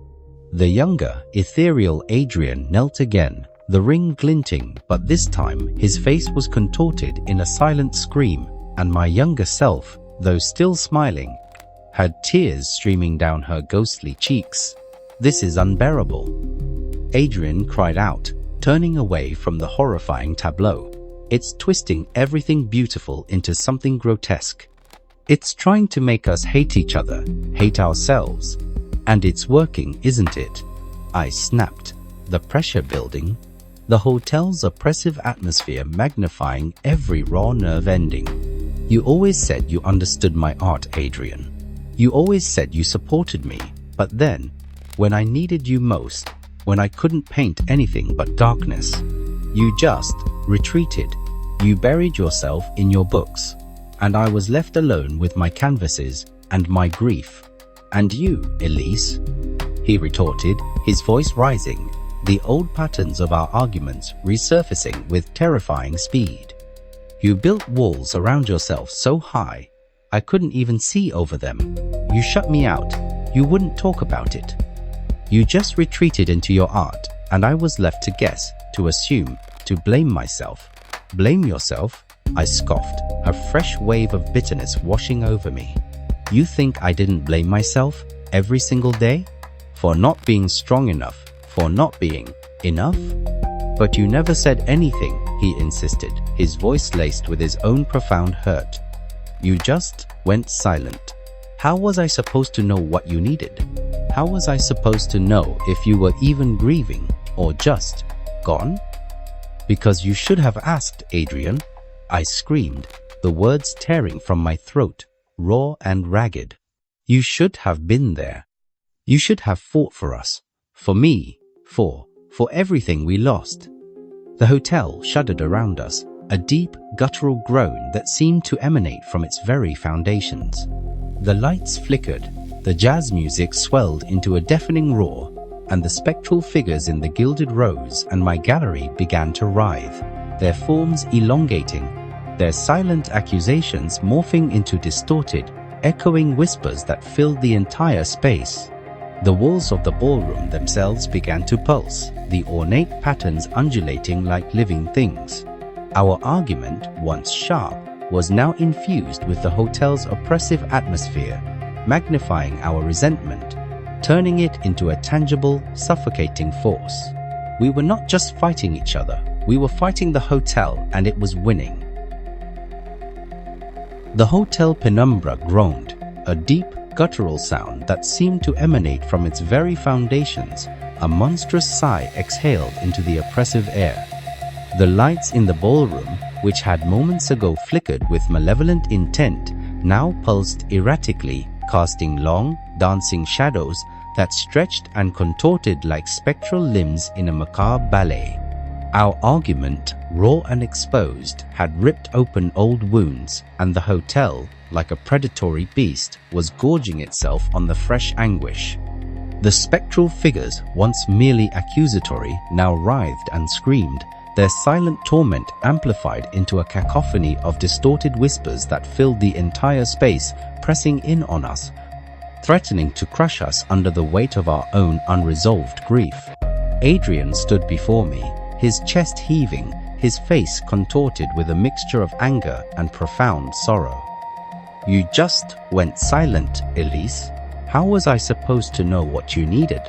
How was I supposed to know if you were even grieving or just gone? His words, though spoken in pain, felt like a fresh betrayal, echoing the hotel's own accusations. Because you should have asked, Adrian. I screamed back, the words tearing from my throat, ragged and raw. You should have been there. You should have fought for us, for me, for everything we lost. The final phrase, choked with tears, hung in the air, thick and heavy, embodying the very secret that had splintered our world. The ballroom itself seemed to buckle under the intensity of our shared pain. The ornate patterns on the wallpaper undulated like living things, the polished marble floor rippled like disturbed water, and the air crackled with a palpable, almost electric tension. It was as if the hotel was a sentient amplifier, taking our private agony and broadcasting it to every corner of its unsettling domain.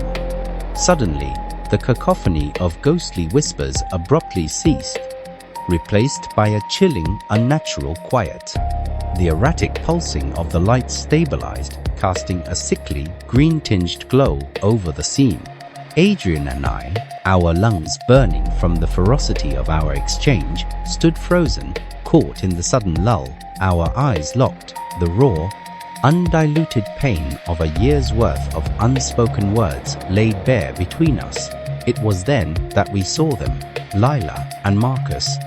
The young couple were emerging from a corridor that had just materialized at the far end of the ballroom, a path that hadn't existed moments before. They looked disoriented, their faces pale and drawn, their youthful exuberance utterly extinguished. They walked hand in hand, their shoulders hunched, their steps slow and hesitant as if traversing an invisible minefield. They seemed to be searching for something, or perhaps trying to escape from something unseen. Lila, Marcus, I called out, my voice cracking, a desperate plea for connection in this terrifying solitude. They turned, their eyes wide and unfocused, a flicker of recognition, then a deeper, more profound fear. They didn't respond, merely stared, their grip on each other tightening. As they drew closer, I noticed a subtle shift in their appearance. Their clothes, once vibrant, seemed faded, their skin a shade paler, their features slightly blurred, as if they were slowly dissolving into the hotel's oppressive atmosphere. Adrian, always the one for patterns, pointed a trembling finger. "Look at them, Elise. They're different. Like they've been worn down." Just as they reached the center of the ballroom, a seemingly normal door shimmered into existence on the wall behind them, an innocuous, unassuming wooden panel amidst the swirling patterns. It looked utterly mundane, a beacon of deceptive normalcy in a sea of surrealism. Lila and Marcus, as if drawn by an irresistible, silent command, turned towards it. "No, don't go through that door," I screamed, a horrifying premonition seizing me. The memory of Daniel Price, swallowed by the inky void of the elevator, flashed before my eyes. Adrian lunged forward, a desperate, futile attempt to reach them, but it was too late. With a slow, dreamlike quality, Lila and Marcus walked hand in hand towards the door. They didn't hesitate, didn't look back. Their figures, already subtly faded, seemed to become even more translucent as they passed through the threshold. Then, with a soft, almost inaudible sigh, the door dissolved behind them, leaving only a blank, seamless wall, indistinguishable from the surrounding ornate patterns. There was no trace, no whisper, no echo, just an empty space where two vibrant young lives had been moments before. The terror was no longer abstract, it was cold, visceral, and utterly real. The hotel was actively consuming its inhabitants one by one, leaving only silence and seamless walls in their wake. A choked sob escaped Dr. Ferreira, who had been watching the scene unfold from the fringes of the ballroom, her face now a mask of pure horror. Alex Petrov, too, had witnessed the vanishing, and for the first time, his frantic tapping on his phone ceased. He stared at the blank wall, his jaw slack, his technological certainty utterly shattered. Mrs. Holloway merely shook her head, a profound sadness etched onto her wrinkled face. "They're gone," I whispered, the words tasting like ash in my mouth. "Lila and Marcus, they're really gone." Adrian slumped against the spectral table, his strength seemingly drained. What kind of place is this, Elise? It's not just a hotel. It's a purgatory, a trap. Alex Petrov, his voice now a mere croak, finally spoke. "This isn't technology. This isn't a system. This is impossible.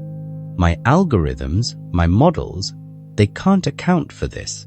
He looked around wildly, his eyes darting from one shifting pattern to another, his face a picture of utter bewilderment. It defies every law of physics, every principle of engineering. Dr. Ferreira, though trembling, tried to regain some semblance of her professional composure. "It appears to be a space that operates on rules beyond our current scientific understanding. Perhaps a metaphysical entity, or a collective unconscious given form." She wrung her hands, her gaze distant. The young couple, perhaps their unresolved conflict was too great, too fragile. They were seeking escape, not confrontation. The hotel, it offered them a final escape. A final escape? I scoffed, the bitterness returning. "It devoured them. It's picking us off one by one. What kind of acknowledgement requires us to be erased from existence?" Mrs. Holloway, still observing with her unnerving serenity, finally offered a response. "The hotel does not devour, dear. It absorbs, it integrates.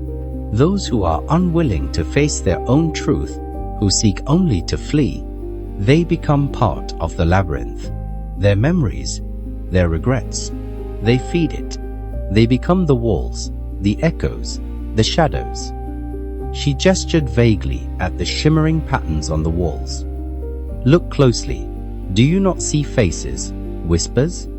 I peered at the ornate wallpaper, and indeed, Within the swirling patterns, I could almost discern faint, distorted visages, their silent screams now a constant, unsettling backdrop to our terror.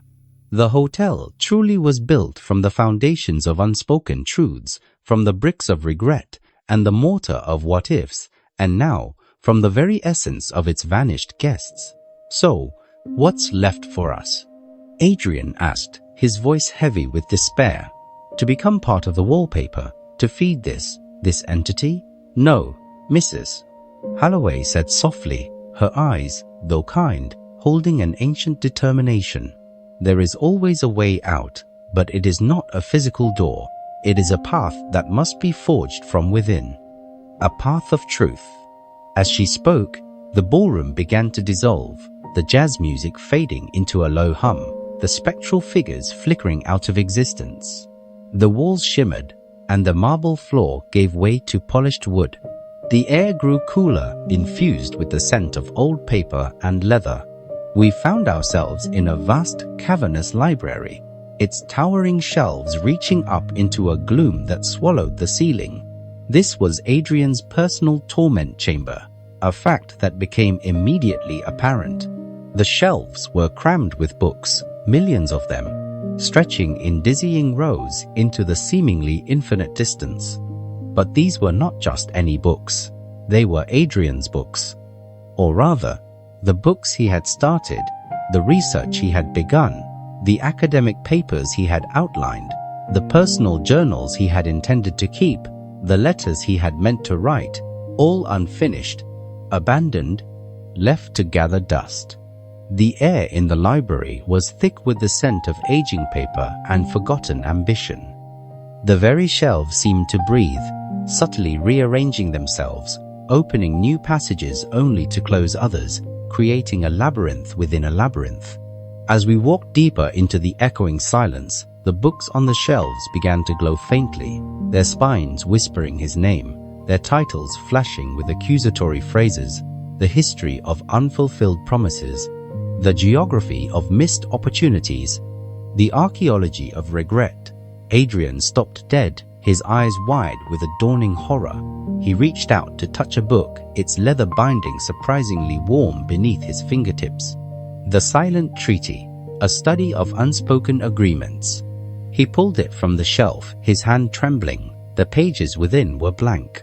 These are all mine, he whispered, his voice hoarse with disbelief. Every unfinished thought, every abandoned project, every promise to myself, to my work, to us. Then, the spectral figures began to appear. Not the generic, disappointed faces of the ballroom, but specific, insidious manifestations of Adrian's own self-doubt and the expectations he had failed to meet.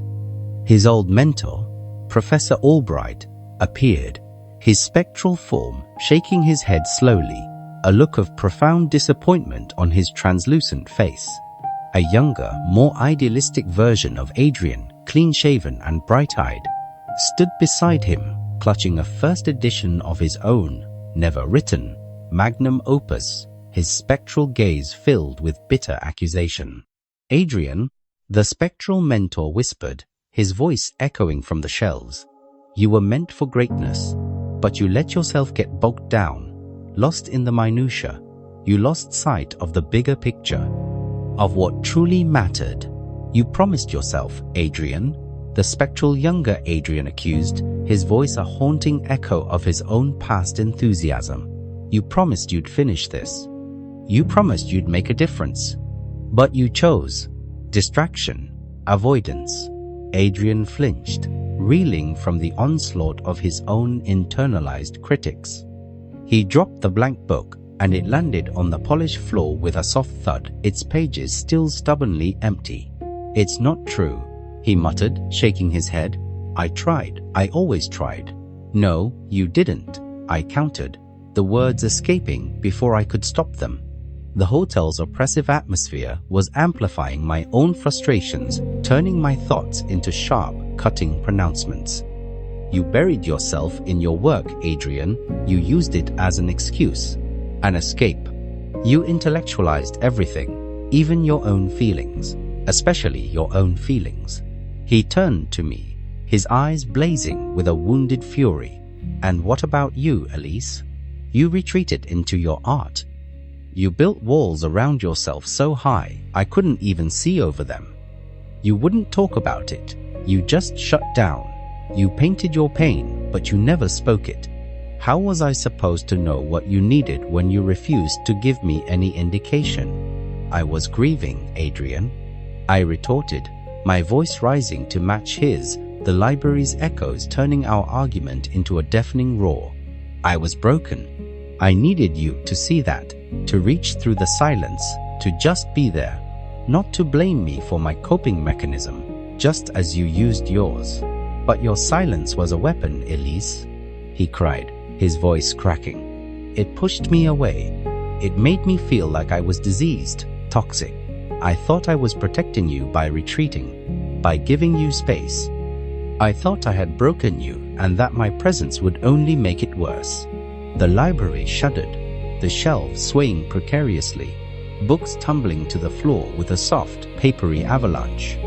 The spectral figures of his past accusations grew more agitated, their whispers turning into a disembodied chorus of condemnation, swirling around Adrian, pressing in on him. Alex Petrov, who had been muttering to himself about psychological warfare and neural interference, suddenly yelled, "This is a trap. It's trying to divide us. Don't let it. It wants us to turn on each other." Dr. Ferreira, though visibly shaken, nodded in agreement. He's right. The hotel feeds on conflict, on unresolved emotion. It magnifies our resentments.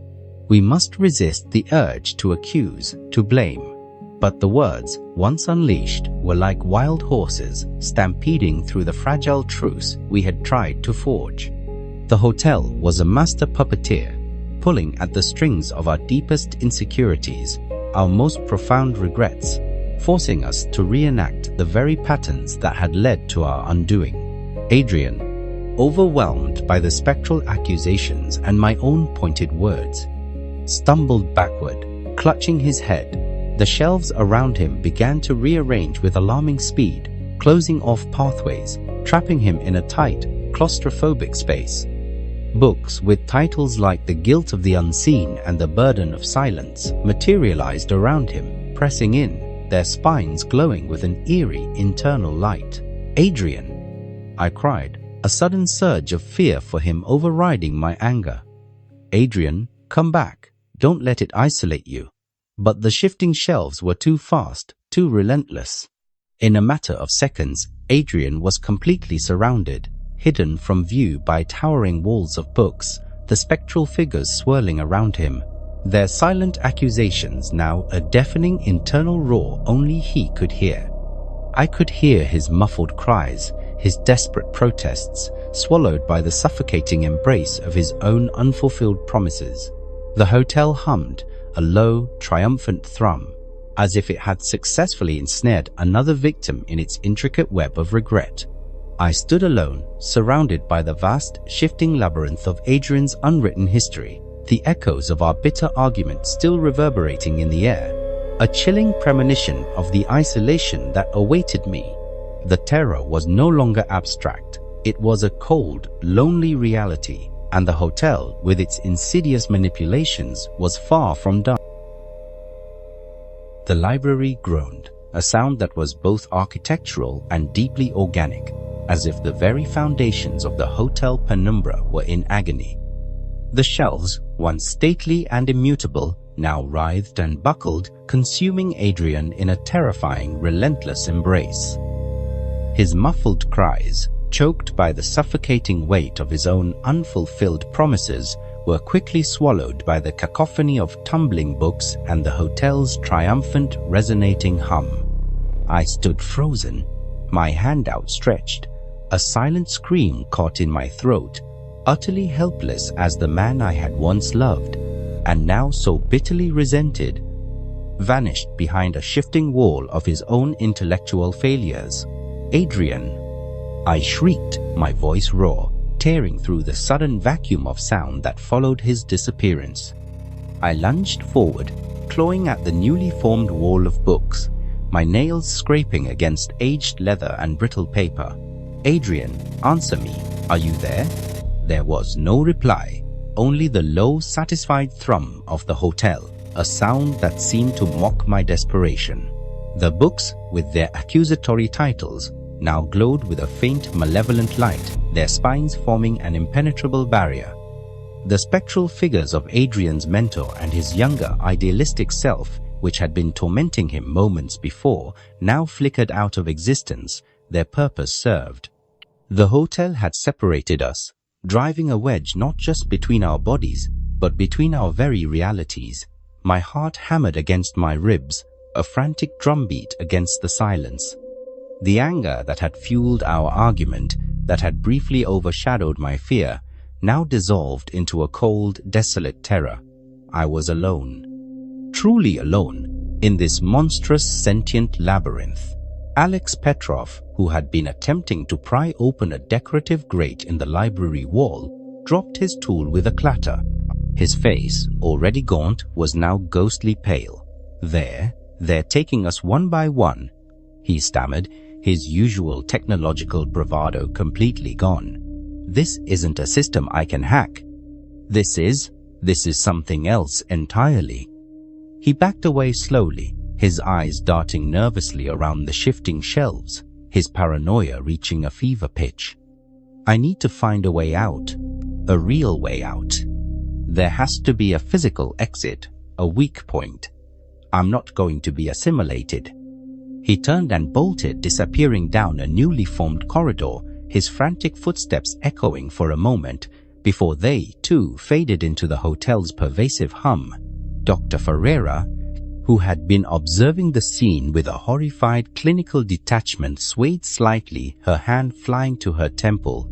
"The psychological pressure, it's immense," she whispered, as if speaking to herself.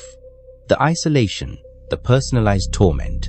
It's designed to break down every defense mechanism, to force confrontation with the core trauma." She looked at me, her eyes wide and haunted. "Elise, we need to find Adrian. We need to ground ourselves. We need to communicate." "Communicate what, Dr. Ferreira?" I asked, my voice flat, devoid of hope. "We can't even communicate with this place, let alone with each other, when it keeps tearing us apart." Just as I spoke, the library itself began to warp. The vastness of the space contracted, the towering shelves shrinking, pressing in on us. The scent of old paper and leather was replaced by something cloying and sweet, like stale baby powder and forgotten dreams. The light softened, turning from the dim scholarly glow to a warm, almost saccharine hue. The books on the shelves melted away, replaced by pastel-colored wallpaper adorned with whimsical, childish patterns. "Doctor," Ferreira gasped, her eyes fixed on a specific spot on the wall. No, not this. Not again." Her face contorted in a silent agony, a profound sadness that seemed to well up from the deepest parts of her being. "My patient, the one I couldn't save, her nursery. She had just finished decorating it. Before everything." Her voice trailed off, thick with unshed tears. A small, meticulously decorated nursery shimmered into existence before us, complete with a rocking horse, a mobile with soft, spinning clouds, and a tiny, empty crib draped in a delicate lace canopy. It was a vision of innocent hope, tragically unfulfilled, a memory of a future that never was. The profound sense of absence in the room was palpable, a chilling vacuum where life should have bloomed. "This is not my memory," I stated, my voice trembling, even as a cold dread began to coil in my stomach. The room, though not mine, resonated with a familiar, agonizing chord. "Doctor." Ferreira was staring at the empty crib, her eyes brimming. "It is my guilt, Elise, my failure. I was meant to help her. I was meant to see the signs. But I missed them. And now, her child, her hope, it's gone. Just like Daniel, just like Lila and Marcus." She reached out a trembling hand towards the empty crib, then recoiled as if burned. The hotel, it doesn't just show us our pain. It shows us the pain we've caused, the futures we've inadvertently destroyed. As she spoke, the mobile above the crib began to spin, slowly at first, then faster, faster, until the soft clouds blurred into a dizzying vortex. A faint, almost imperceptible cry, like a baby's whimper, echoed from the empty room, growing louder, more insistent, until it became a chorus of phantom wails, accusing and heartbreaking. Dr. Ferreira collapsed to her knees, clutching her head, her body racked with silent sobs. "I'm so sorry," she choked out, her voice barely audible above the spectral cries. "I'm so sorry, little one. I failed you. I failed all of you." The cries intensified, surrounding her, pressing in until she was completely enveloped in the auditory manifestation of her own profound guilt. A shadowy entity, amorphous and writhing, detached itself from the wall behind the crib. It wasn't a solid form, but a swirling vortex of darkness, a tangible embodiment of fear and abandonment. It pulsed with a cold, malevolent energy, its form shifting, twisting, coalescing into vague, accusing shapes. It reached out shadowy tendrils towards Dr. Ferreira, who was now utterly consumed by her grief, oblivious to the encroaching horror. "Dr. Ferreira, look out!" I screamed, a sudden surge of adrenaline coursing through me. I instinctively lunged forward, trying to pull her away, but my hand passed through her shoulder as if she were made of smoke. She was utterly lost within her own internal torment beyond my reach. The shadowy entity enveloped her, and the phantom cries reached a fever pitch, then abruptly ceased. Dr. Ferreira's form shimmered, then dissolved, fading into the pastel-colored walls of the nursery, leaving behind only the profound, aching emptiness and the faint scent of baby powder. Another one gone. Absorbed, I stood alone in the empty nursery, my heart pounding, my breath ragged. The shadowy entity, now larger, more defined, turned its formless gaze towards me. It pulsed with a cold, hungry energy, and I could feel its tendrils of despair reaching out, seeking to ensnare me in its embrace. It was the embodiment of my own fear of abandonment, of the profound unspoken loss that had hollowed me out. The walls of the nursery began to undulate, the whimsical patterns twisting into grotesque grimaces. The floor beneath my feet rippled, and a deep guttural moan echoed from below. A chasm, black and seemingly bottomless, ripped open in the center of the room, its jagged edges glowing with an infernal light. It yawned before me, a gaping maw of nothingness, promising an end to all pain, all fear, all existence. The shadowy entity surged forward, pushing me towards the edge, its silent accusations screaming in my mind. "You are alone. You always will be. You pushed everyone away.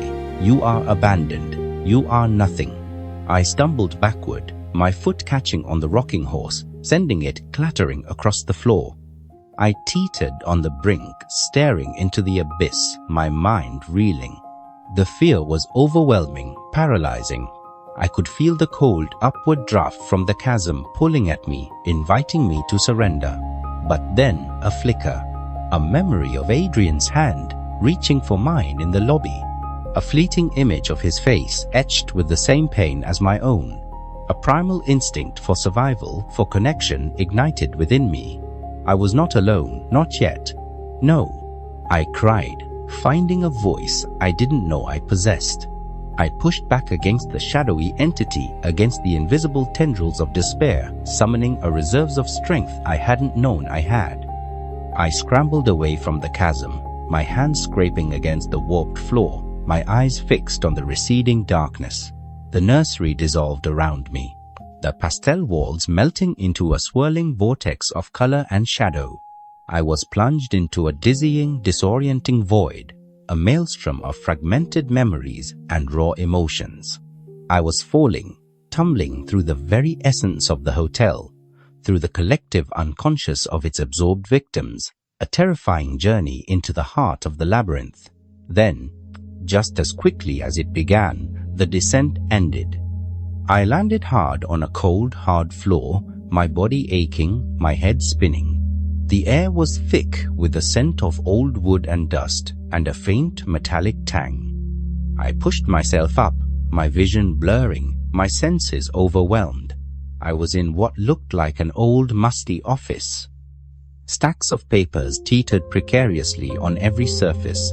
Ancient typewriters sat rusting on desks, and a single flickering bare bulb hung from the ceiling, casting long, distorted shadows. It was a replica of Adrian's old university office, where he had spent countless nights immersed in his historical texts, often forgetting the world outside. "Adrian?" I whispered, my voice hoarse, a desperate plea. A low moan came from beneath a pile of rubble in the corner. "Elise, is that you?" I scrambled over collapsing bookshelves and splintered desks, my heart leaping with a desperate hope. "Adrian, are you hurt?" I found him pinned beneath a massive oak desk, his face streaked with dust and grime, a deep gash bleeding on his forehead. His eyes, though weary, held a flicker of recognition, a profound relief. The walls around him were crumbling, threatening to collapse entirely, the ceiling groaning under an invisible weight. Books, heavy and ancient, lay scattered everywhere, many of them open to pages discussing the fall of empires, the weight of historical guilt, the tragic consequences of human error. "Elise, you're here," he gasped, trying to push against the desk, but it was too heavy. The hotel, it was crushing me, reliving every mistake, every moment I chose work over us. It was showing me all the ways I destroyed our future. "I know," I said, my voice thick with emotion, tears stinging my eyes. It showed me the nursery, the empty one, the one that never was. The words, once buried so deep, now spilled out, raw and unfiltered. And it showed me the shadow, the one that feeds on abandonment. It nearly pushed me into a chasm. He looked at me, his eyes wide with a sudden dawning comprehension, a shared agony. "The nursery? Elise, you mean?" "Yes, Adrian." I choked out, the dam finally breaking, the words tumbling out in a torrent of pain and raw vulnerability, amplified by the hotel's oppressive atmosphere, yet strangely liberating. "It was a miscarriage, Adrian. Not just a breakup, not just an argument about your work. It was a child, our child, and you just went silent. You buried yourself in your books. Why couldn't you talk about it?" The hotel shuddered violently, a deep, resonant hum vibrating through the very foundations of the collapsing office. The bare bulb flickered, then died, plunging us into a suffocating darkness, broken only by the faint, eerie glow of the accusatory book titles.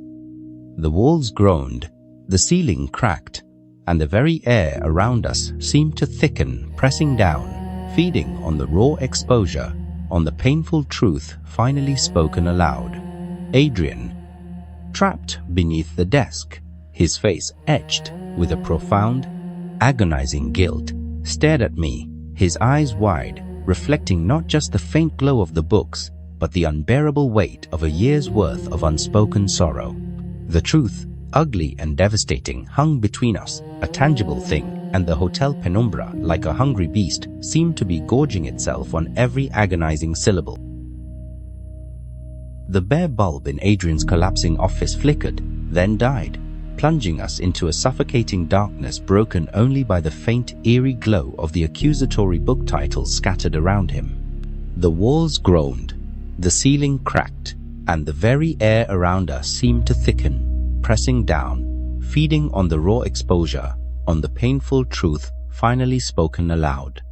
Adrian, trapped beneath the massive oak desk, his face etched with a profound, agonizing guilt, stared at me, his eyes wide, reflecting not just the faint glow of the books, but the unbearable weight of a year's worth of unspoken sorrow.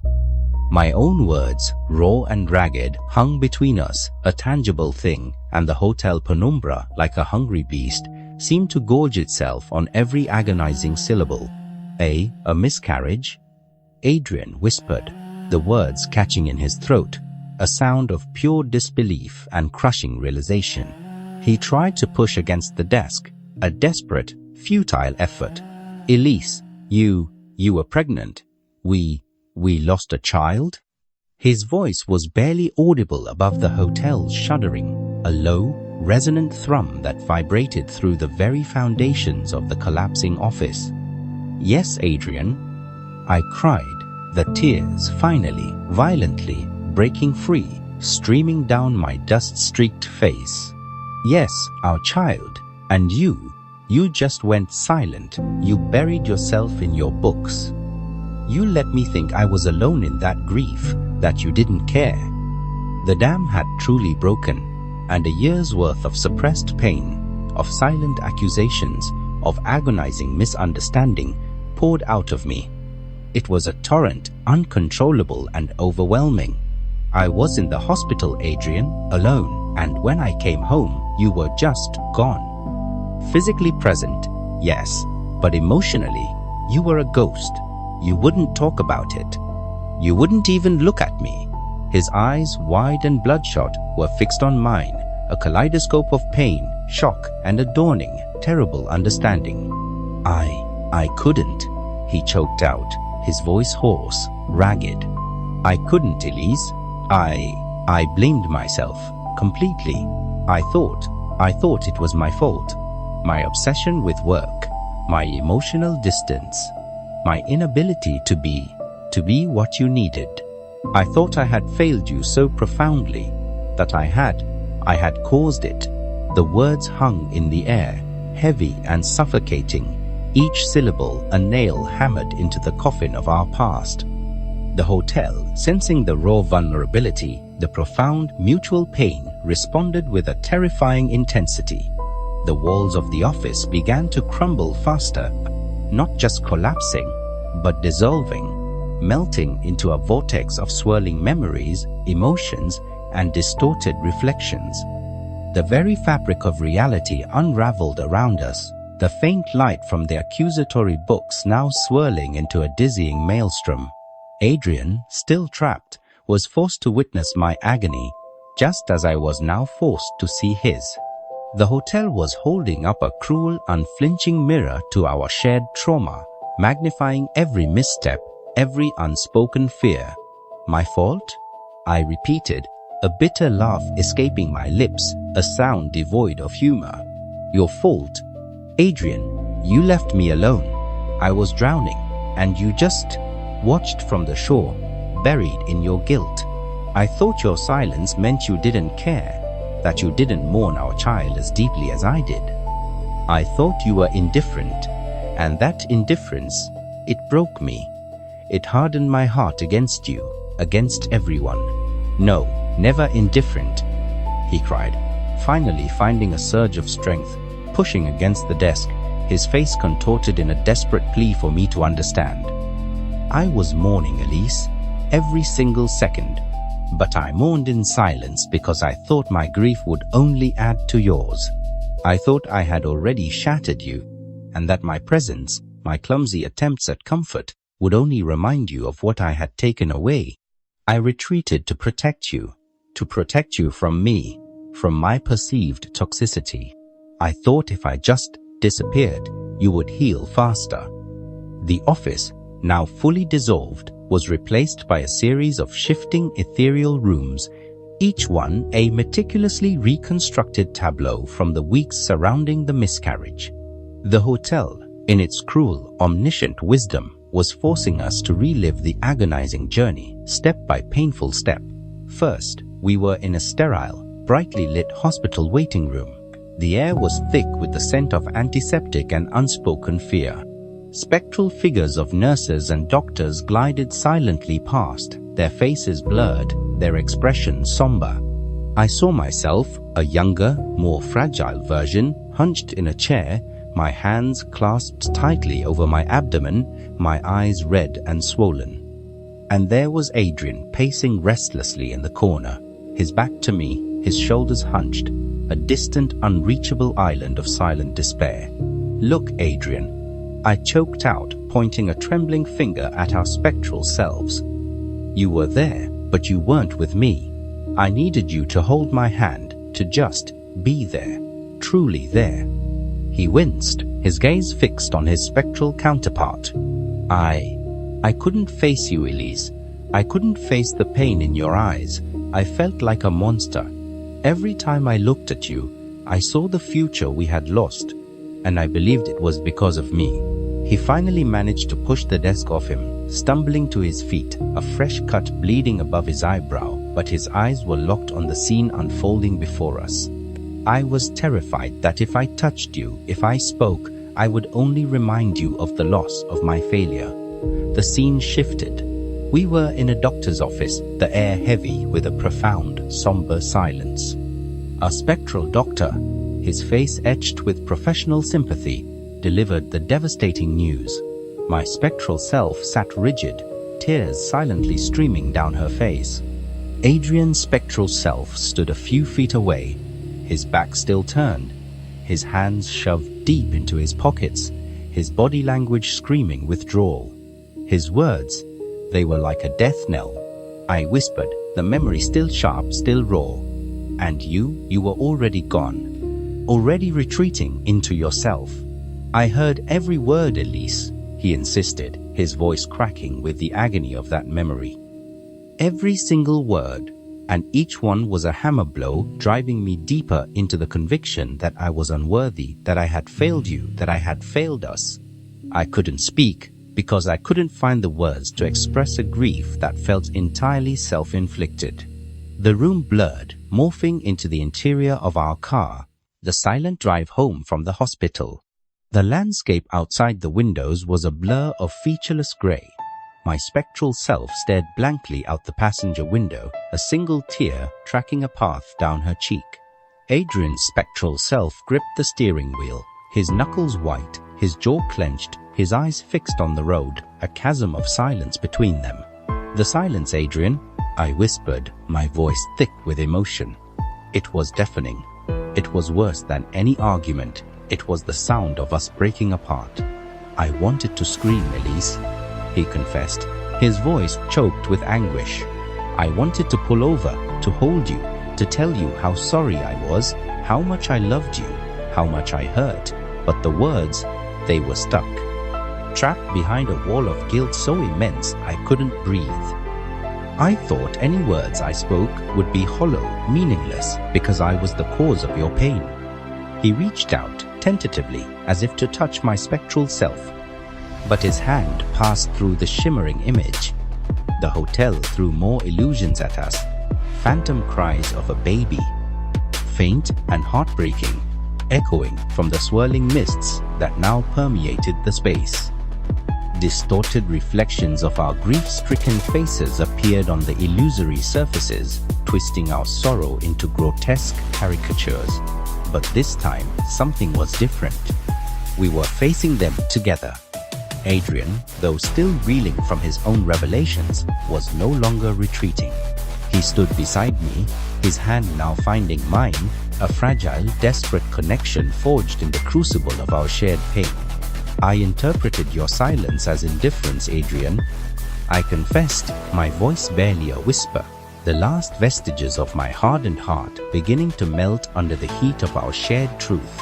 I thought you didn't care. I thought you didn't mourn. And so I built my own walls to protect myself from what I perceived as your coldness. I shut you out, just as you shut me out. And I interpreted your silence as an accusation, Elise, he replied, his grip on my hand tightening, a lifeline in the swirling chaos. I thought you hated me, that you blamed me, and that my presence was a constant reminder of your pain. So I retreated, thinking it was the only way to spare you further hurt. The phantom cries of the baby intensified, swirling around us, threatening to overwhelm us. But instead of pushing us apart, the sound now seemed to draw us closer. We held each other's gaze, the raw, painful truth finally spoken aloud, beginning to dissolve some of the hotel's hold, creating momentary pockets of clarity amidst the chaos. The swirling mists seemed to thin, the distorted reflections momentarily stabilizing. Just then, a shimmering apparition materialized before us. It was Mrs. Cora Holloway, the elderly woman, her silver hair glowing with an ethereal light. Her eyes, filled with a knowing sadness, were fixed on us, a profound understanding radiating from her frail form. She didn't speak, but instead, she gently gestured towards a wall that had solidified amidst the swirling mist. On the wall, a mural was forming, slowly, intricately. It wasn't a painting in the traditional sense, but a complex, shifting pattern, like an elaborate tapestry woven from light and shadow. It looked like a map, its lines and symbols pulsing with an internal energy, a complex, intricate diagram of the hotel's shifting architecture. But it was more than just architecture. It was overlaid with symbolic representations of our memories, our emotions, our connections, and our disconnections. "The heart of the labyrinth," Cora whispered, her voice soft, like the rustle of old silk. "Only truth finds the way out." She pointed a delicate, translucent finger at the mural, then faded slightly, her presence becoming more translucent, more ephemeral. "The map, it is not of these walls. It is of you." Adrian, the historian, his mind always seeking patterns, his eyes alight with a new kind of understanding, stared at the mural. "It's a memory palace, Elise," he murmured, his voice filled with a strange awe. "A mental construct, a way to navigate the complexities of our own minds, our shared psychological landscape. I, the artist, saw it differently, yet understood the same truth." "It's a map, Adrian," I replied, my voice hoarse, but with a burgeoning sense of hope. "Its lines represent our emotional connections and disconnections, the pathways we took, the ones we avoided, the places we built together, and the places we tore apart." We realized with a chilling clarity that the map wasn't physical, but emotional. It was a guide to navigating our shared psychological landscape, a blueprint of our shattered past. The hotel had not just been tormenting us, it had been guiding us, forcing us to confront the unspoken, to lay bare the devastating secret that had torn us apart. And now it was offering us a way forward, not out, but through. The raw, painful truth finally spoken had cracked open the labyrinth, revealing a path we had been too afraid to see. The hotel, though still present, felt less malicious, more like a silent, echoing witness, its purpose shifting from tormentor to reluctant guide. The hotel groaned, a low, guttural roar that seemed to tear through the very fabric of existence, a sound born of ancient stone and tormented souls. The bare bulb in Adrian's collapsing office had long since died, but now a blinding, chaotic light erupted from the fissures in the crumbling walls, revealing a maelstrom of swirling memories, emotions, and distorted reflections. It was as if the Hotel Penumbra, enraged by our burgeoning understanding, by the raw, agonizing truth that had finally spilled from our lips, was unleashing its full, unholy power, determined to consume us utterly before we could find a way through its labyrinthine heart. Adrian, still dusty and bleeding from the collapsing desk, but now unburdened by its physical weight, stood before me, his hand still clasped tightly in mine. His eyes, though still wide with shock and the lingering pain of his own confession, held a new, fragile clarity. "A miscarriage, Elise," he whispered again, the words no longer a question, but a statement of devastating fact, finally acknowledged. "Our child. And I let you grieve alone." The raw, unvarnished truth, spoken aloud, had cracked open the walls of his carefully constructed guilt, leaving him exposed, vulnerable, and terrifyingly human. "And I let my pain blind me to yours, Adrian," I confessed, my voice thick with tears, but also with a nascent, unfamiliar strength. "I saw your silence as indifference, not as a reflection of your own brokenness. I punished you for mourning differently than I did, for not being the rock I desperately needed, when you were crumbling just as fast. The phantom cries of the baby, which had intensified moments before, now swirled around us, no longer accusatory, but imbued with a profound, echoing sorrow, a lament for a future that had dissolved into mist. The distorted reflections of our grief-stricken faces flickered on the shards of reality that peeled away from the walls. But this time, we faced them together, our hands clasped, a fragile but undeniable connection forming in the heart of the chaos. It was then that Mrs. Cora Halloway, the elderly woman, materialized fully before us. No longer a faint apparition, she stood as a shimmering, luminous figure, her silver hair radiating an ethereal glow, her deep-set kind eyes holding the wisdom of ages. Her lavender cardigan, once so mundane, now seemed woven from moonlight. She was not merely a guest, she was a long-lost soul absorbed by the hotel years ago. Yet her essence had remained, a guide for those brave enough to seek the truth. The heart of the labyrinth, Cora whispered, her voice resonating with an ancient melodic sorrow, yet filled with a profound, unwavering conviction. Only truth finds the way out. She extended a translucent hand, not towards us, but towards the wall where the complex pattern had begun to form. The mural, previously a shifting, intricate diagram, now pulsed with an incandescent light, its lines and symbols alive, flowing, and ever-changing. It was a dizzying, complex tapestry woven from light and shadow, not merely a map of the hotel's shifting architecture, but a symbolic representation of our shared history, our intertwined emotions, our connections, and our profound disconnections. Adrian, the historian, his eyes alight with a scholarly fervor that transcended his fear, stared at the pulsating diagram. "It's a memory palace, Elise," he breathed, his voice filled with a strange awe. "A mnemonic device, but on an impossible scale. It's a mental construct of our past, externalized. Every corridor, every room, every symbol, it's a representation of our shared psychological landscape." He traced a shimmering line with his finger, his brow furrowed in concentration. "Look here, the initial joy, then the fracture, the retreat, the silence, it's all here laid out. I, the artist, saw it through a different lens, yet understood the same profound truth." "It's a map, Adrian," I replied, my voice hoarse with emotion, "but not of physical spaces. It's a map of our emotional journey. The lines represent the pathways we took, the ones we avoided, the detours, the dead ends, the places we built together, the places we tore apart, the spaces we left empty. It's a guide to navigating the core of our shared memory, a blueprint of our shattered past, and perhaps a way to reconstruct it."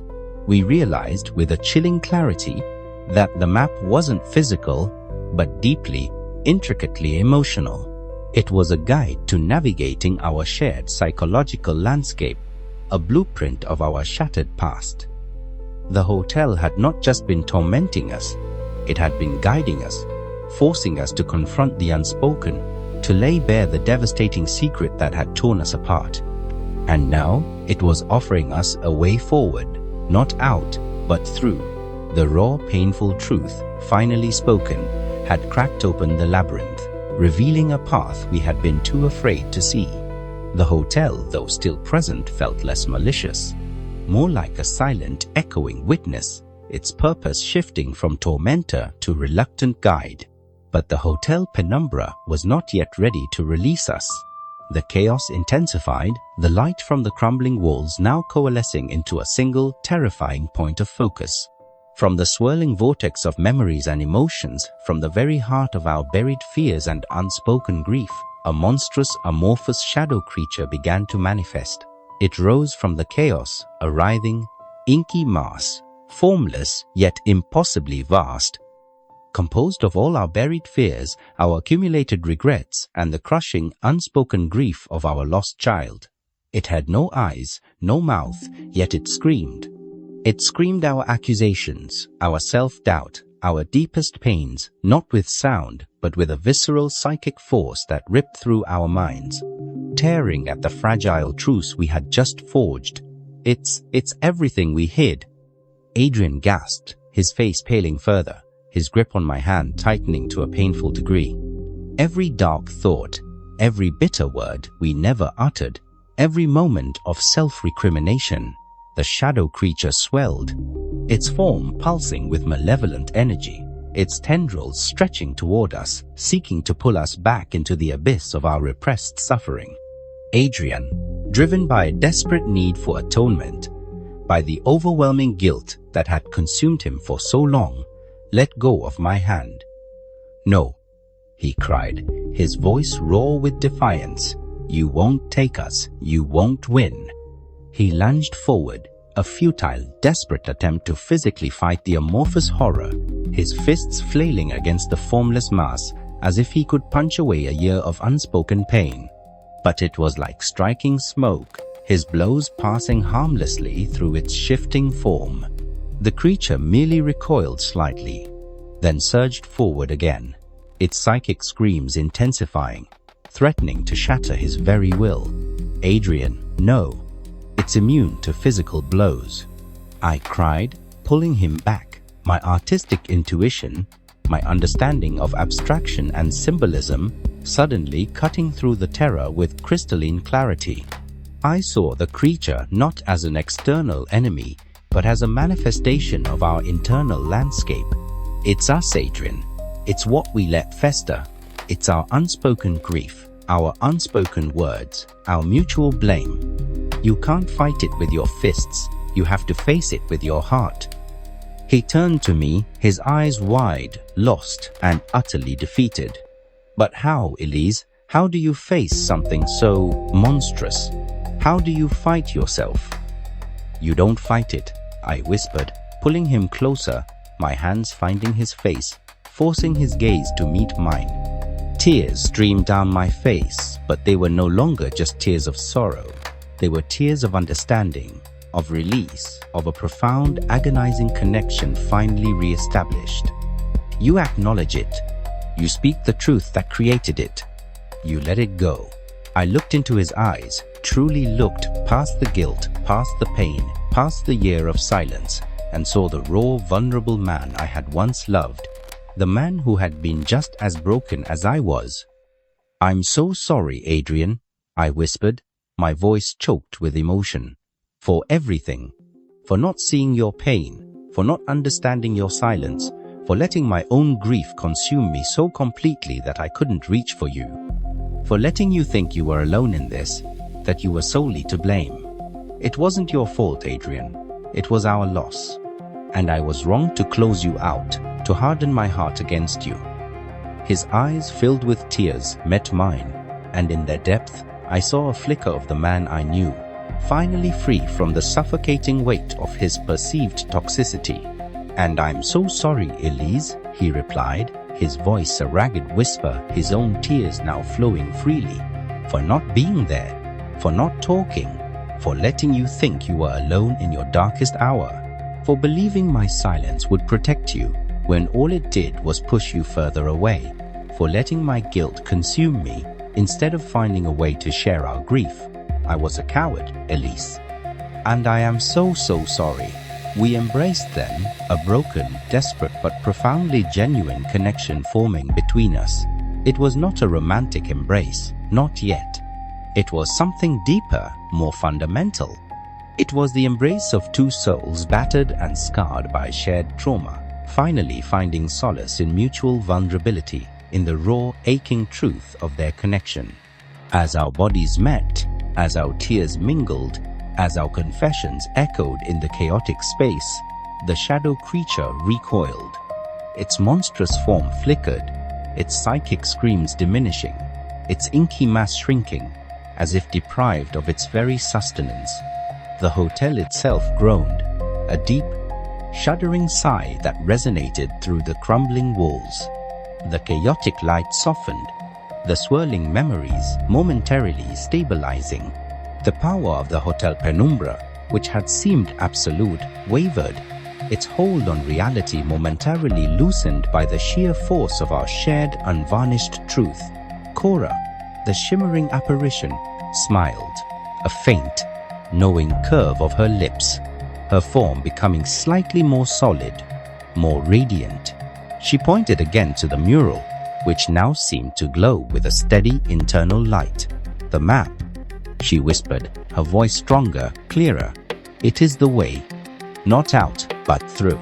Adrian, his arms still around me, his gaze fixed on the mural, began to interpret the historical patterns, the recurring themes of human connection and disconnection, of shared narratives and fractured timelines.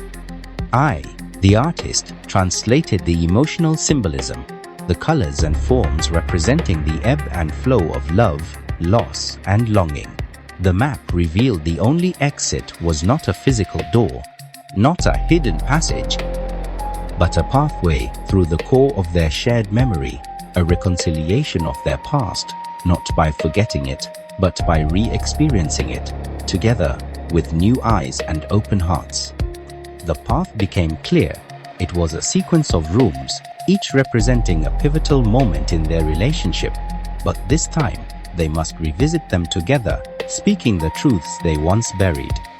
The climax wasn't a fight, but an act of profound, shared vulnerability and acceptance, an agonizing, beautiful unraveling of years of silence, paving the way for a future, however uncertain.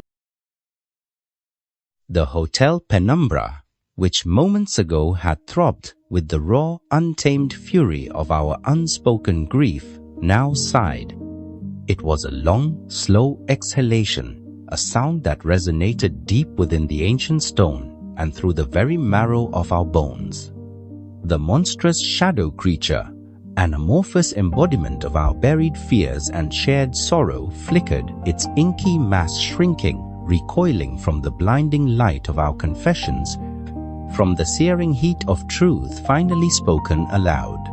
Its psychic screams diminished, fading into a low, mournful hum that was more lament than accusation. Adrian and I stood amidst the swirling, chaotic remnants of his collapsing office, our hands still clasped, our tears mingling. It was not a romantic embrace, not yet, but something far more fundamental, a primal connection forged in the crucible of shared vulnerability. The profound, agonizing truth that had shattered us a year ago, the miscarriage, had finally been laid bare, not as a weapon, but as a bridge. It's receding," Adrian murmured, his voice hoarse, his eyes fixed on the dissipating shadow. "The creature, our pain, it's losing its power." "Because we faced it, Adrian," I replied, my voice thick with emotion, yet imbued with a nascent strength. Together, we acknowledged what we let fester. Cora, the elderly woman, shimmering with an ethereal glow, smiled, a faint, knowing curve of her lips. Her form, previously translucent, now appeared more solid, more radiant, as if our shared truth was invigorating her own long-lost essence. She pointed again to the mural, which now pulsed with a steady, internal light, its intricate lines and symbols no longer chaotic, but forming a coherent, if complex, narrative. "The map," Cora whispered, her voice stronger, clearer, like a bell chiming in the quiet aftermath of a storm. "It is the way, not out, but through." Her gaze, filled with ancient wisdom and profound empathy, swept over us, a silent benediction. Adrian, the historian, his mind always seeking patterns, his eyes alight with a scholarly fervor that transcended his fear, stared at the pulsating diagram. "It's a memory palace, Elise," he breathed, his voice filled with a strange awe. "A mnemonic device, but on an impossible scale. It's a mental construct of our past, externalized. Every corridor, every room, every symbol, it's a representation of our shared psychological landscape." He traced a shimmering line with his finger, his brow furrowed in concentration. "Look here, the initial joy, then the fracture, the retreat, the silence, it's all here, laid out. I, the artist, saw it through a different lens, yet understood the same profound truth. "It's a map, Adrian," I replied, my voice hoarse with emotion, but with a burgeoning sense of hope. "But not of physical spaces. It's a map of our emotional journey. The lines represent the pathways we took, the ones we avoided, the detours, the dead ends, the places we built together, the spaces we tore apart, the spaces we left empty. It's a guide to navigating the core of our shared memory, a blueprint of our shattered past, and perhaps a way to reconstruct it." We realized, with a chilling clarity, that the map wasn't physical, but deeply, intricately emotional. It was a guide to navigating our shared psychological landscape, a blueprint of our shattered past. The hotel had not just been tormenting us, it had been guiding us, forcing us to confront the unspoken, to lay bare the devastating secret that had torn us apart. And now, it was offering us a way forward, not out, but through. The raw, painful truth, finally spoken, had cracked open the labyrinth, revealing a path we had been too afraid to see. The hotel, though still present, felt less malicious, more like a silent, echoing witness, its purpose shifting from tormentor to reluctant guide. "So, what now?" I asked, looking from the pulsating map to Adrian, then back to Cora. "How do we follow this map?" Cora's smile deepened. "You walk it, together. You revisit the rooms of your past, not to relive the pain, but to re-evaluate it, to speak the words that were left unsaid, to offer the forgiveness that was withheld. The hotel will show you the path. Your hearts will guide you."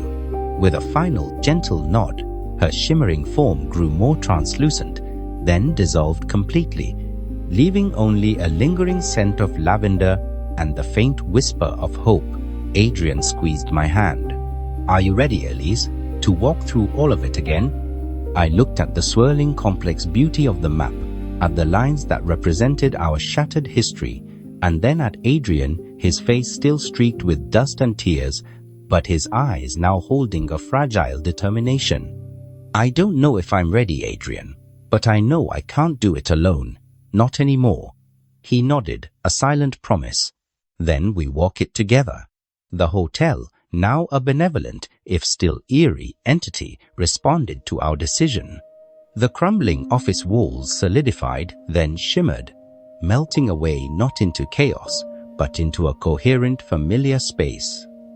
We found ourselves standing in a quaint, bustling cafe, the scent of roasting coffee and warm pastries filling the air.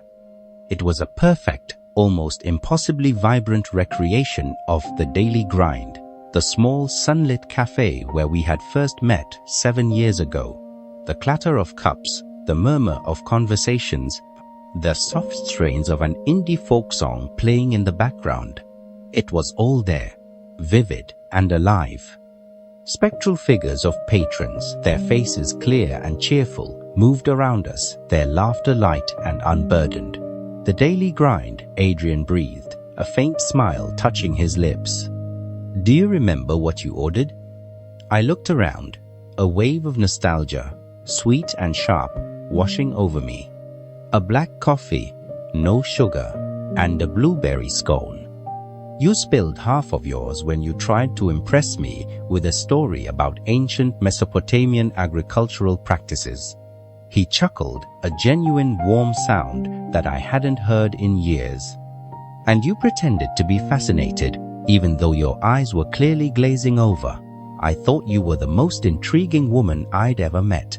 So intelligent, so stoic." "Stoic?" I scoffed gently. I was terrified. I thought you were too smart, too intense. I was trying to keep up. I remember thinking, this man is going to change my life.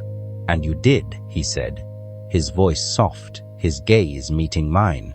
"You changed mine. You opened my eyes to art, to beauty outside of dusty texts. You made me laugh."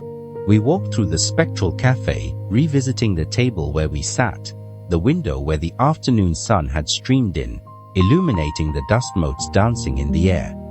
The memory, once simply a pleasant recollection, now felt imbued with a profound significance, a poignant reminder of the innocent beginnings that had led to such complex pain. We were so young then, weren't we? I mused, my voice barely a whisper. So full of certainty. We thought we knew everything. We knew nothing, Adrian corrected gently. But we knew how to dream, and we dreamed big. As we spoke, the cafe shimmered, its walls dissolving into a kaleidoscope of green and gold. The scent of coffee faded, replaced by fresh-cut grass and damp earth. We were now in the sprawling, sun-dappled park, where we had spent countless afternoons, sharing our hopes and fears, sketching cityscapes, and poring over ancient maps. This was the park where Adrian had first told me about his dream of writing a comprehensive history of forgotten civilizations, and where I had confessed my own aspiration to create art that truly captured the soul of a city, not just its facade. We talked about everything here, didn't we? I said, walking towards a spectral bench beneath a towering oak tree. Except the really hard things, the things that truly mattered. We talked about what we wanted, Adrian corrected, settling onto the bench, his spectral self doing the same beside him. We talked about futures, about possibilities, but we never talked about the shadows, the what-ifs. We never talked about what would happen if those dreams shattered. I remember you saying you wanted to leave a legacy, I said, my gaze fixed on his spectral self, who was gesturing animatedly as he spoke to my younger, more hopeful self. To be remembered for something profound, I thought I could be part of that legacy, that we could build something profound together. And I thought your art was the most honest thing I'd ever seen, he replied, turning to me, his eyes filled with a familiar admiration. I thought you saw the world in a way I never could. I wanted to protect that, to nurture it. I wanted to be the steady ground beneath your creative flights. He paused, a profound regret washing over his face. I think I saw a future I was too afraid to build, so I buried myself in the past.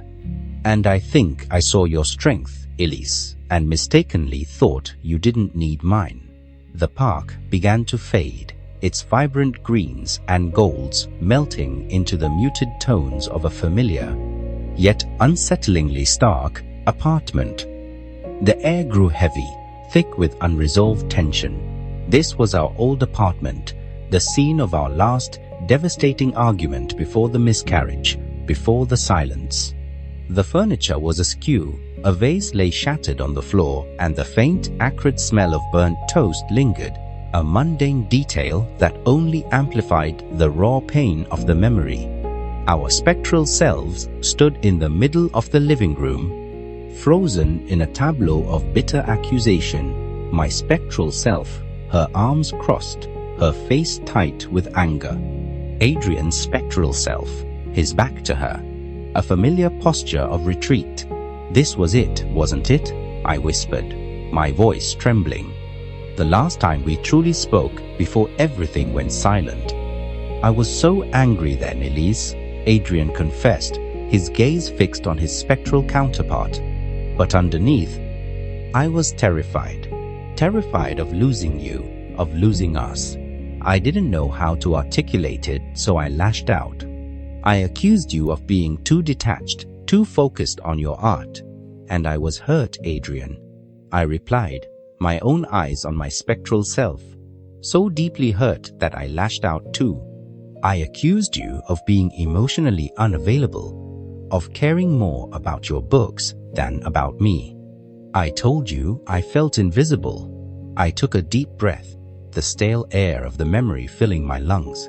I'm sorry, Adrian, for the words I used, for the anger I couldn't control, for not seeing that your retreat was a form of pain, not indifference. He reached out, tentatively, and took my hand.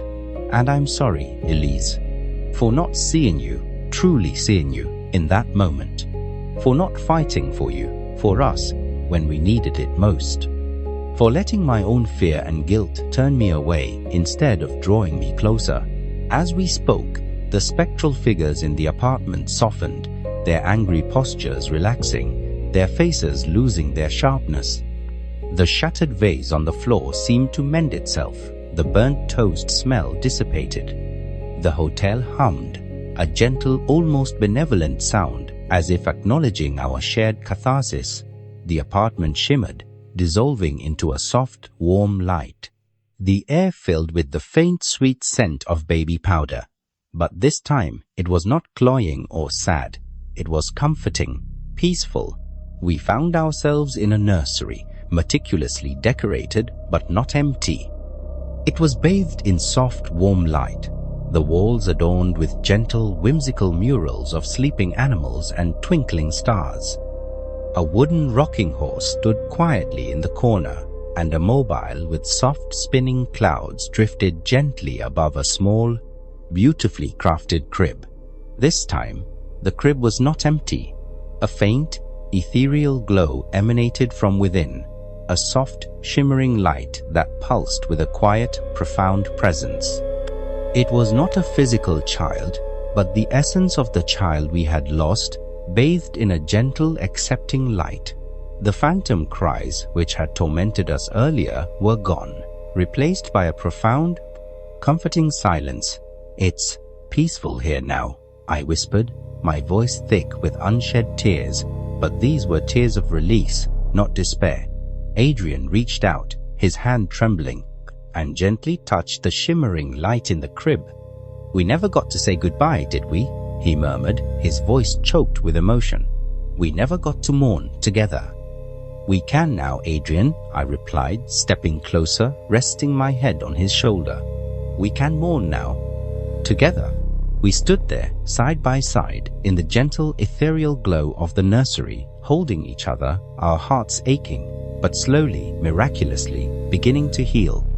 We spoke of the dreams we had for our child, the names we had whispered, the life we had imagined. We acknowledged the profound loss, the searing pain, but this time we shared it.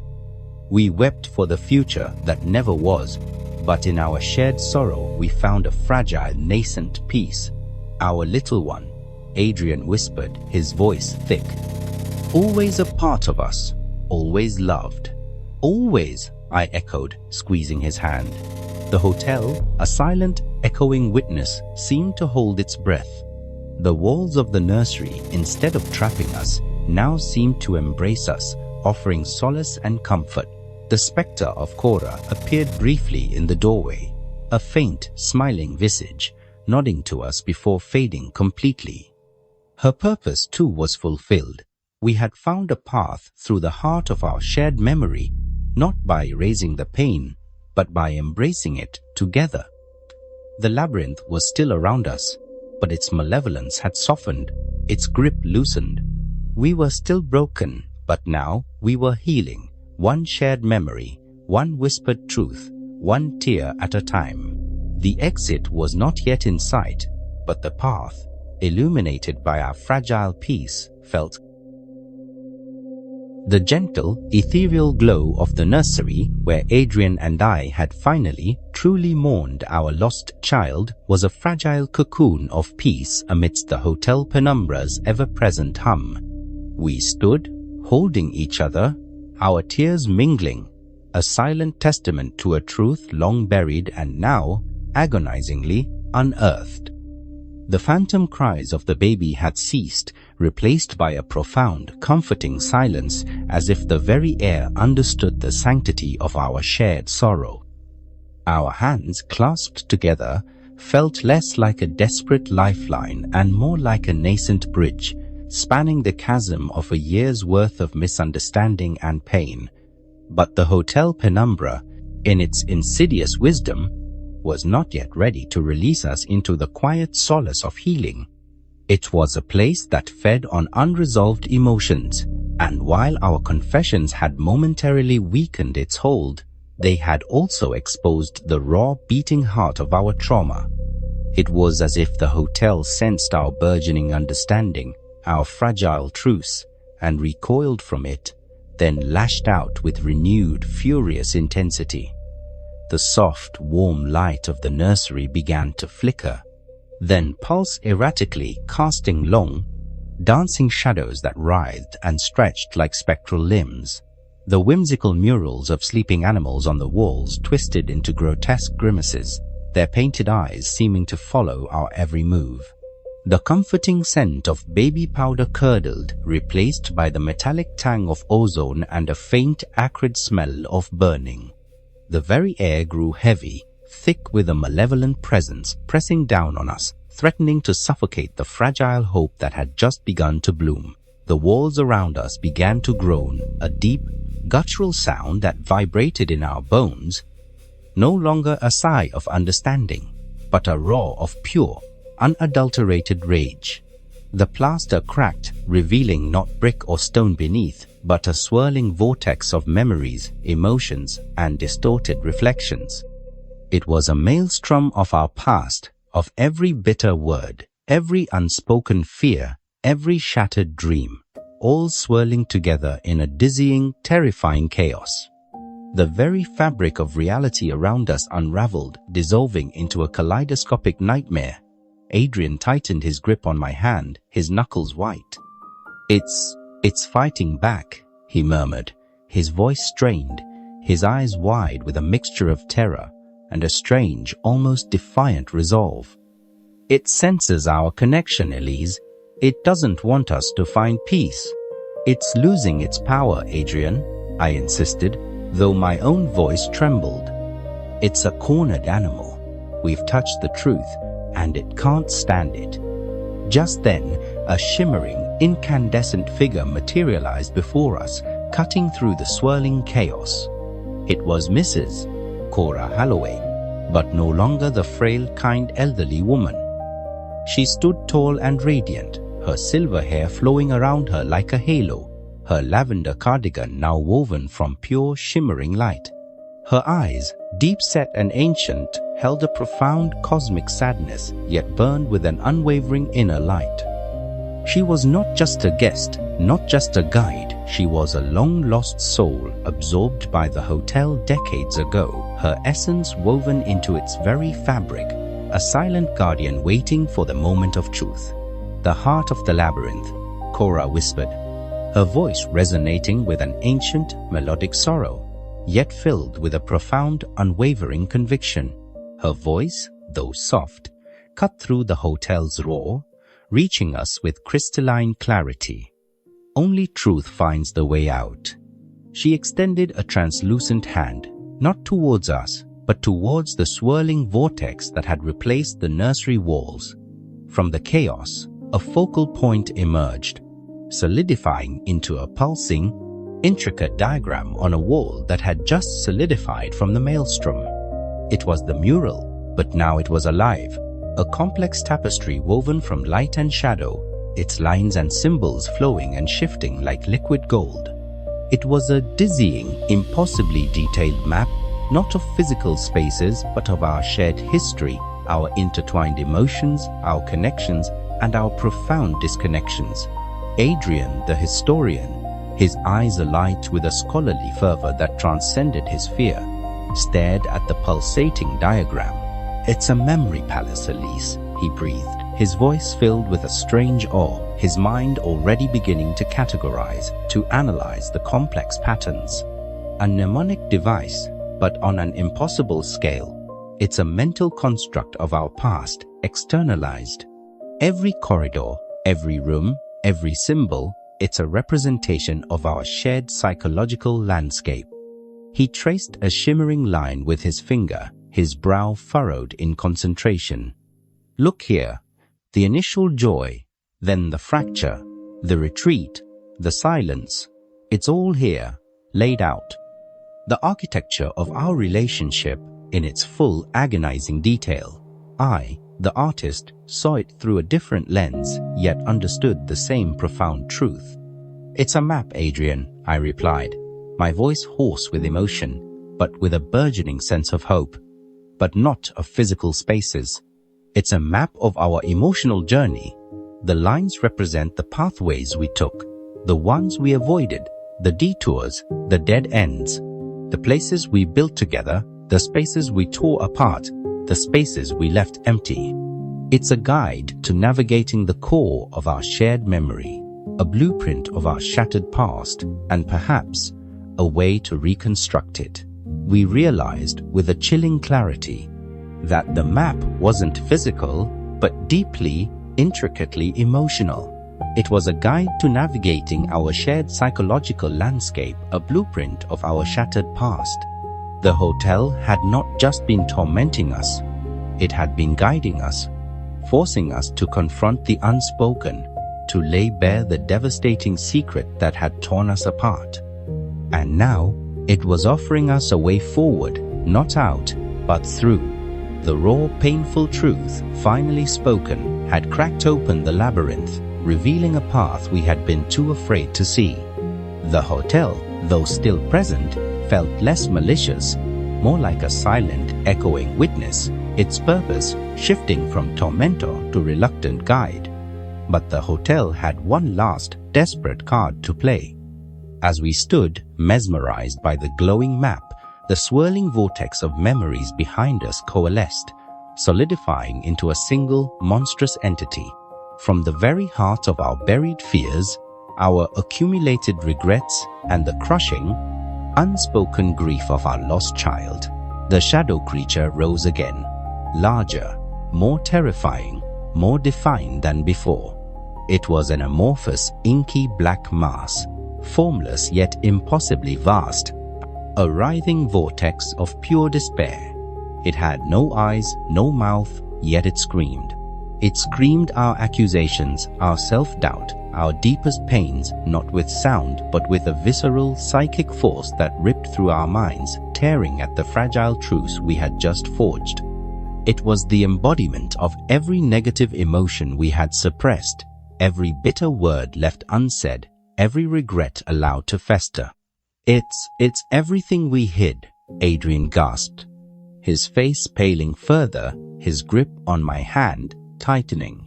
Every dark thought, every bitter word we never uttered, every moment of self-recrimination. The shadow creature swelled, its form flickering with malevolent energy, its tendrils reaching out, seeking to envelop us, to drag us back into the abyss of our repressed suffering. Adrian, driven by a desperate need for atonement, by the overwhelming guilt that had consumed him for so long, let go of my hand. No, he cried, his voice raw with defiance, his eyes blazing with a fierce, protective fire. You won't take us, you won't win. He lunged forward, a futile, desperate attempt to physically fight the amorphous horror, his fists flailing against the formless mass as if he could punch away a year of unspoken pain. But it was like striking smoke, his blows passing harmlessly through its shifting form. The creature merely recoiled slightly, then surged forward again, its psychic screams intensifying, threatening to shatter his very will, to consume him utterly. Adrian, no. It's immune to physical blows, I cried, pulling him back. My artistic intuition, my understanding of abstraction and symbolism, suddenly cutting through the terror with crystalline clarity. I saw the creature not as an external enemy, but as a manifestation of our internal landscape. It's us, Adrian. It's us, Adrian. Everything we let rot inside us. Our buried grief, our unspoken words, our shared blame. You can't fight it with your fists. You have to face it with your heart. He turned to me, his eyes wide, lost and utterly defeated, his body trembling from the futile struggle. But how, Elise? How do you face something so monstrous? How do you fight yourself? You don't fight it, I whispered, pulling him closer, my hands finding his face, forcing his gaze to meet mine. Tears streamed down my face, but they were no longer just tears of sorrow. They were tears of understanding, of release, of a profound, agonizing connection finally re-established. You acknowledge it. You speak the truth that created it. You let it go. I looked into his eyes, truly looked, past the guilt, past the pain, looked past the year of silence and saw the raw, vulnerable man I had once loved, the man who had been just as broken as I was. "I'm so sorry, Adrian," I whispered, my voice choked with emotion, the words tearing from my soul. "For everything. For not seeing your pain, for not understanding your silence, for letting my own grief consume me so completely that I couldn't reach for you, for letting you think you were alone in this, that you were solely to blame. It wasn't your fault, Adrian. It was our loss. And I was wrong to close you out, to harden my heart against you, to interpret your agony as indifference." His eyes, filled with tears, met mine, and in their depths, I saw a flicker of the man I knew, finally free from the suffocating weight of his perceived toxicity. "And I'm so sorry, Elise," he replied, his voice a ragged whisper, his own tears now flowing freely, carving clean paths through the dust and grime on his face. "For not being there, for not talking, for letting you think you were alone in your darkest hour, for believing my silence would protect you when all it did was push you further away, for letting my guilt consume me instead of finding a way to share our grief. I was a coward, Elise, and I am so sorry. For all of it." We embraced then, a broken, desperate, but profoundly genuine connection forming between us. It was not a romantic embrace, not yet. It was something deeper, more fundamental. It was the embrace of two souls battered and scarred by shared trauma, finally finding solace in mutual vulnerability, in the raw, aching truth of their connection. Our bodies, once so estranged, now clung to each other, seeking and offering comfort.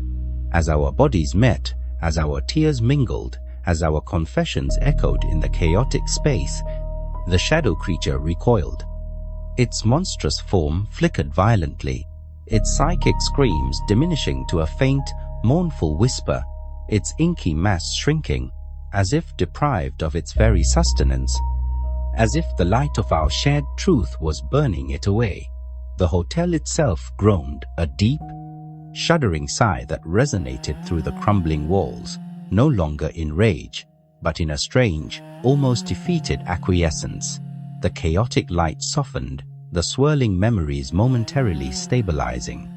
The power of the Hotel Penumbra, which had seemed absolute, wavered, its hold on reality momentarily loosened by the sheer force of our shared, unvarnished truth. Cora, the shimmering apparition, smiled, a faint, knowing curve of her lips, her form becoming slightly more solid, more radiant, her eyes now filled with a profound peace. She nodded to us, a silent benediction, then pointed again to the mural, which now glowed with a steady internal light, its intricate lines and symbols clearly defined. "The map," she whispered, her voice serene, full of gentle encouragement. "It is the way, not out, but through." Adrian, his arm still around me, his gaze fixed on the mural, began to interpret the historical patterns, the recurring themes of human connection and disconnection, of shared narratives and fractured timelines. He saw the causality, the cause and effect of their emotional choices.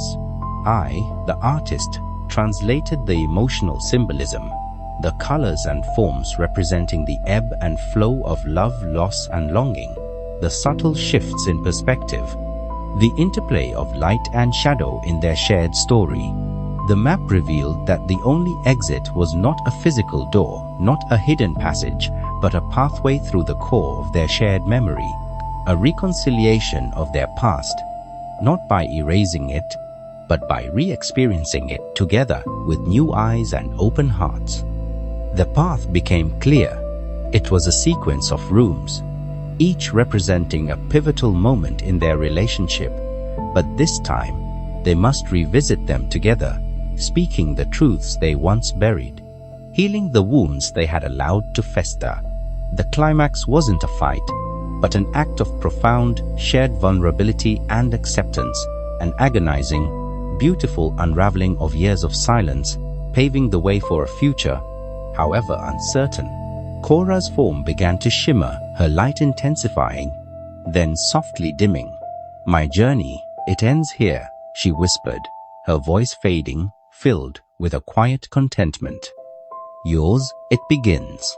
With a final loving gaze, she dissolved into a shower of iridescent light, 1,000 tiny sparks that floated gently upwards, disappearing into the now stabilizing ceiling. Her purpose, too, was fulfilled. She had guided them to the precipice of their truth, and now they had to walk the path themselves. Adrian and I stood in the relative calm, the memory palace glowing before us, a daunting, yet strangely inviting, blueprint of our shared life. The hotel, though still a labyrinth, felt less like a prison and more like a profound, if unconventional, therapist. We were still broken, but now we were healing. One shared memory, one whispered truth, one tear at a time. The exit was not yet in sight, but the path, illuminated by our fragile peace, felt clear. We had faced the monster within, and in doing so, had found a way back to each other. The memory palace, a shimmering, intricate diagram of our shared life, pulsed before us, a daunting blueprint of every joy, every wound, every unspoken word. Adrian's arm was still around me, a silent anchor in the swirling aftermath of our raw confessions. The shadow creature, once a monstrous embodiment of our collective despair, had flickered into nothingness, its power dissolved by the searing light of truth.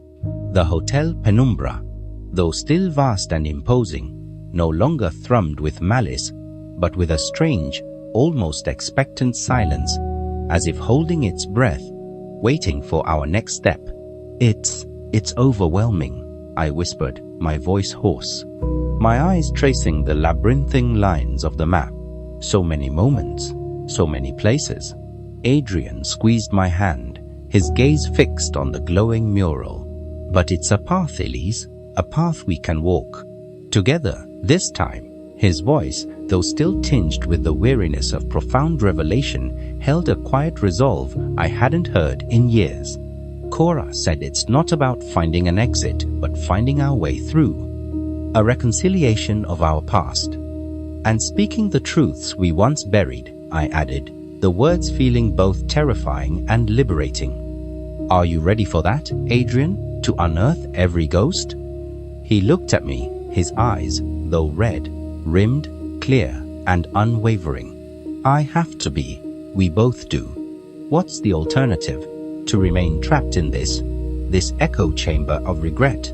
We've seen what happens to those who refuse." He paused, a flicker of sadness passing over his face. "Daniel, Lila, Marcus, Dr. Ferreira, they were consumed because they couldn't face their own reflections. We have to be different."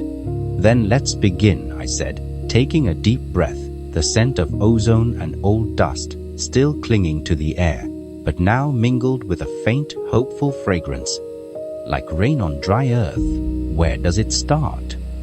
The mural shimmered, and a section of it, depicting a small sunlit cafe, pulsed brighter than the rest. The Hotel Penumbra, a silent, echoing witness, guided our way.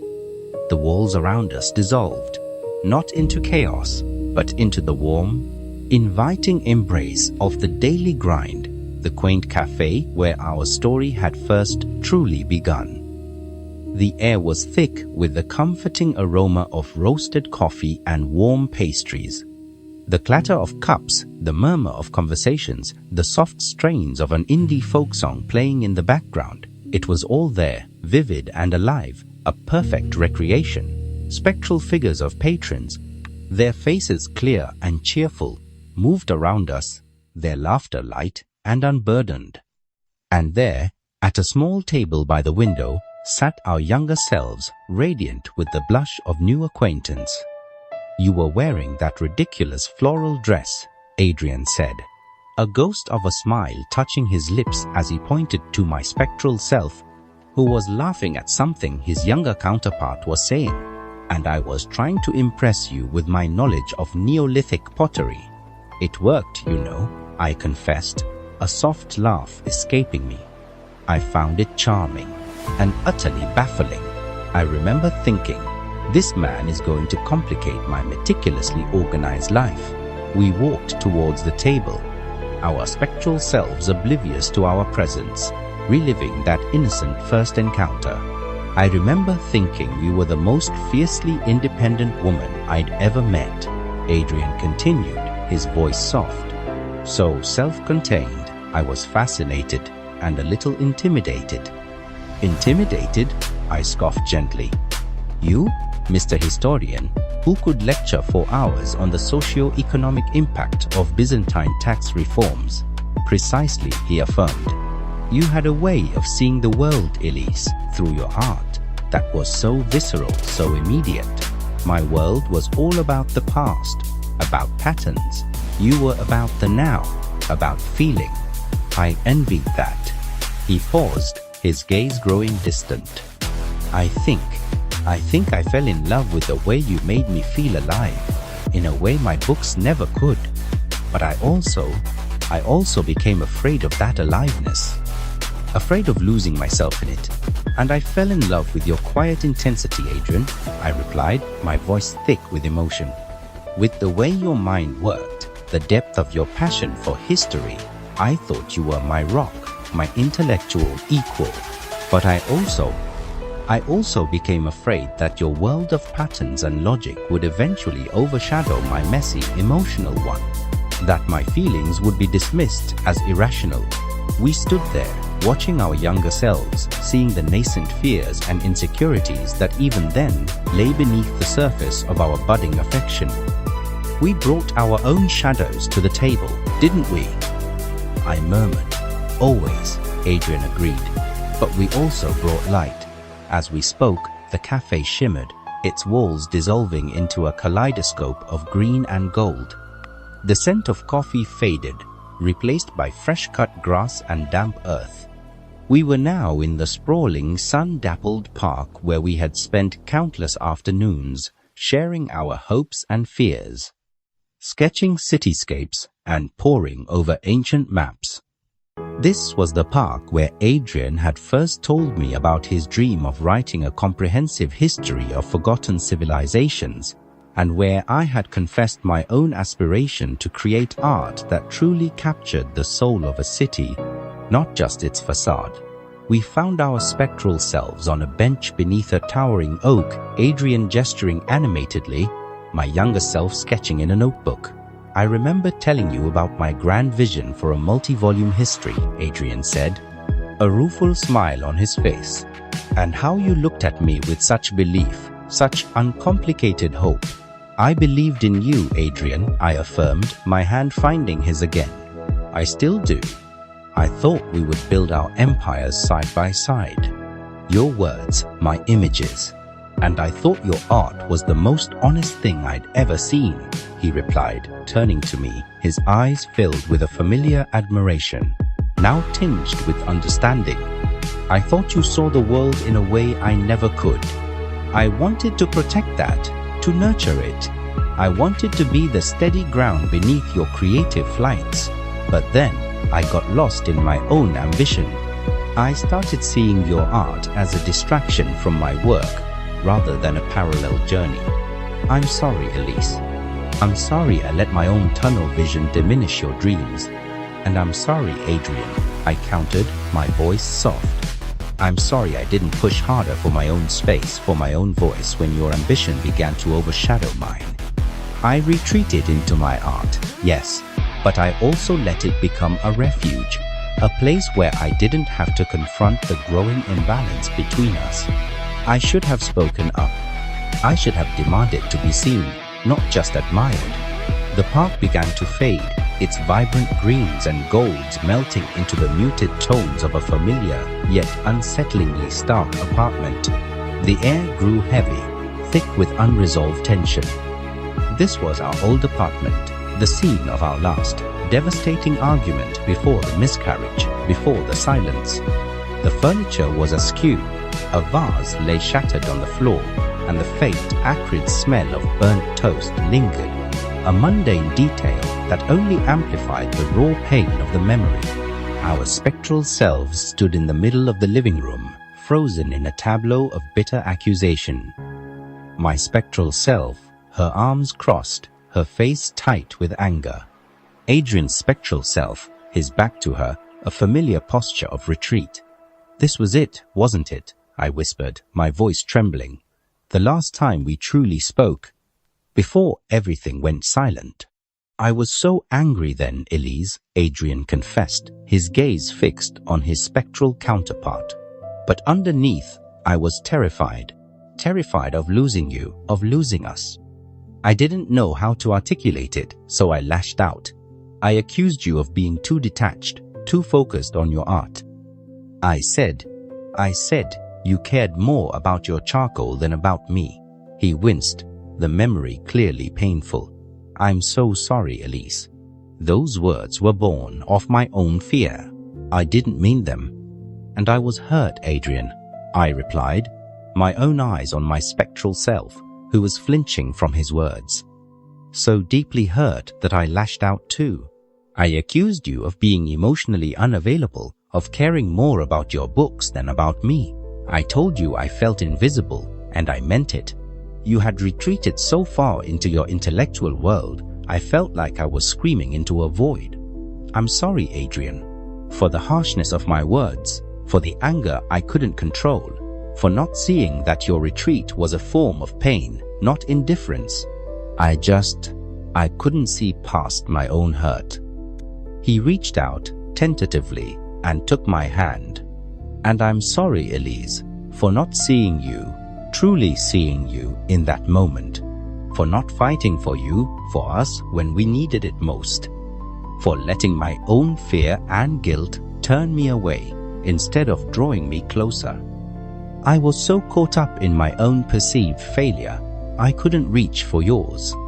As we spoke, the spectral figures in the apartment softened, their angry postures relaxing, their faces losing their sharpness, their forms shimmering into a gentle haze.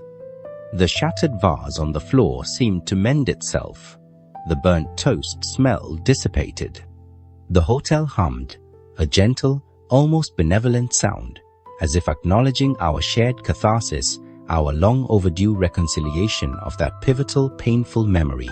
The apartment shimmered, dissolving into a soft, warm light. The air filled with the faint, sweet scent of baby powder, but this time it was not cloying or sad. It was comforting, peaceful. We found ourselves in a nursery, meticulously decorated but not empty. It was bathed in soft, warm light. The walls adorned with gentle, whimsical murals of sleeping animals and twinkling stars. A wooden rocking horse stood quietly in the corner, and a mobile with soft spinning clouds drifted gently above a small, beautifully crafted crib. This time, the crib was not empty. A faint, ethereal glow emanated from within, a soft, shimmering light that pulsed with a quiet, profound presence. It was not a physical child, but the essence of the child we had lost, bathed in a gentle, accepting light. The phantom cries which had tormented us earlier were gone, replaced by a profound, comforting silence. "It's peaceful here now," I whispered, my voice thick with unshed tears. But these were tears of release, not despair. Adrian reached out, his hand trembling, and gently touched the shimmering light in the crib. "We never got to say goodbye, did we?" he murmured, his voice choked with emotion. "We never got to mourn together. I was so afraid to even acknowledge it, to give it form, because I thought it would only make your pain worse and solidify my own guilt." "We can now, Adrian," I replied, stepping closer, resting my head on his shoulder. "We can mourn now, together." We stood there, side by side, in the gentle, ethereal glow of the nursery, holding each other, our hearts aching, but slowly, miraculously, beginning to heal. We spoke of the dreams we had for our child, the names we had whispered, the life we had imagined. We acknowledged the profound loss, the searing pain, but this time we shared it. We wept for the future that never was, but in our shared sorrow, we found a fragile, nascent peace.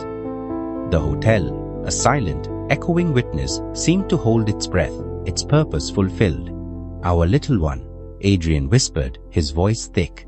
"Always a part of us, always loved, never forgotten." "Never forgotten," I echoed, squeezing his hand. "And now, finally at peace." As we finished our shared mourning, a profound sense of lightness enveloped us. The walls of the nursery, instead of trapping us, now seemed to embrace us, offering solace and comfort. The soft, warm light intensified, then began to expand, washing over us, dissolving the very room around us. The oppressive atmosphere of the Hotel Penumbra lifted. The corridors, instead of shifting erratically, began to stabilize, revealing a coherent path, bathed in a golden, almost ethereal light. The air grew fresh, clean, no longer heavy with the ghosts of regret, but carrying the faint, sweet scent of possibility. We walked hand in hand, no longer navigating a treacherous labyrinth, but a guiding pathway, each step feeling lighter, freer.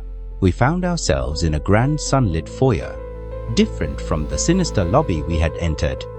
This space was vast, airy, filled with warmth and light. Sunlight streamed through enormous arched windows, illuminating dust motes, dancing in the air, revealing intricate frescoes on the ceiling that depicted not scenes of despair, but of renewal, of blossoming life. And there, distinct and solid, were the original revolving doors. They gleamed, burnished and inviting, a clear path to the outside. Cora, the elderly woman, materialized one last time.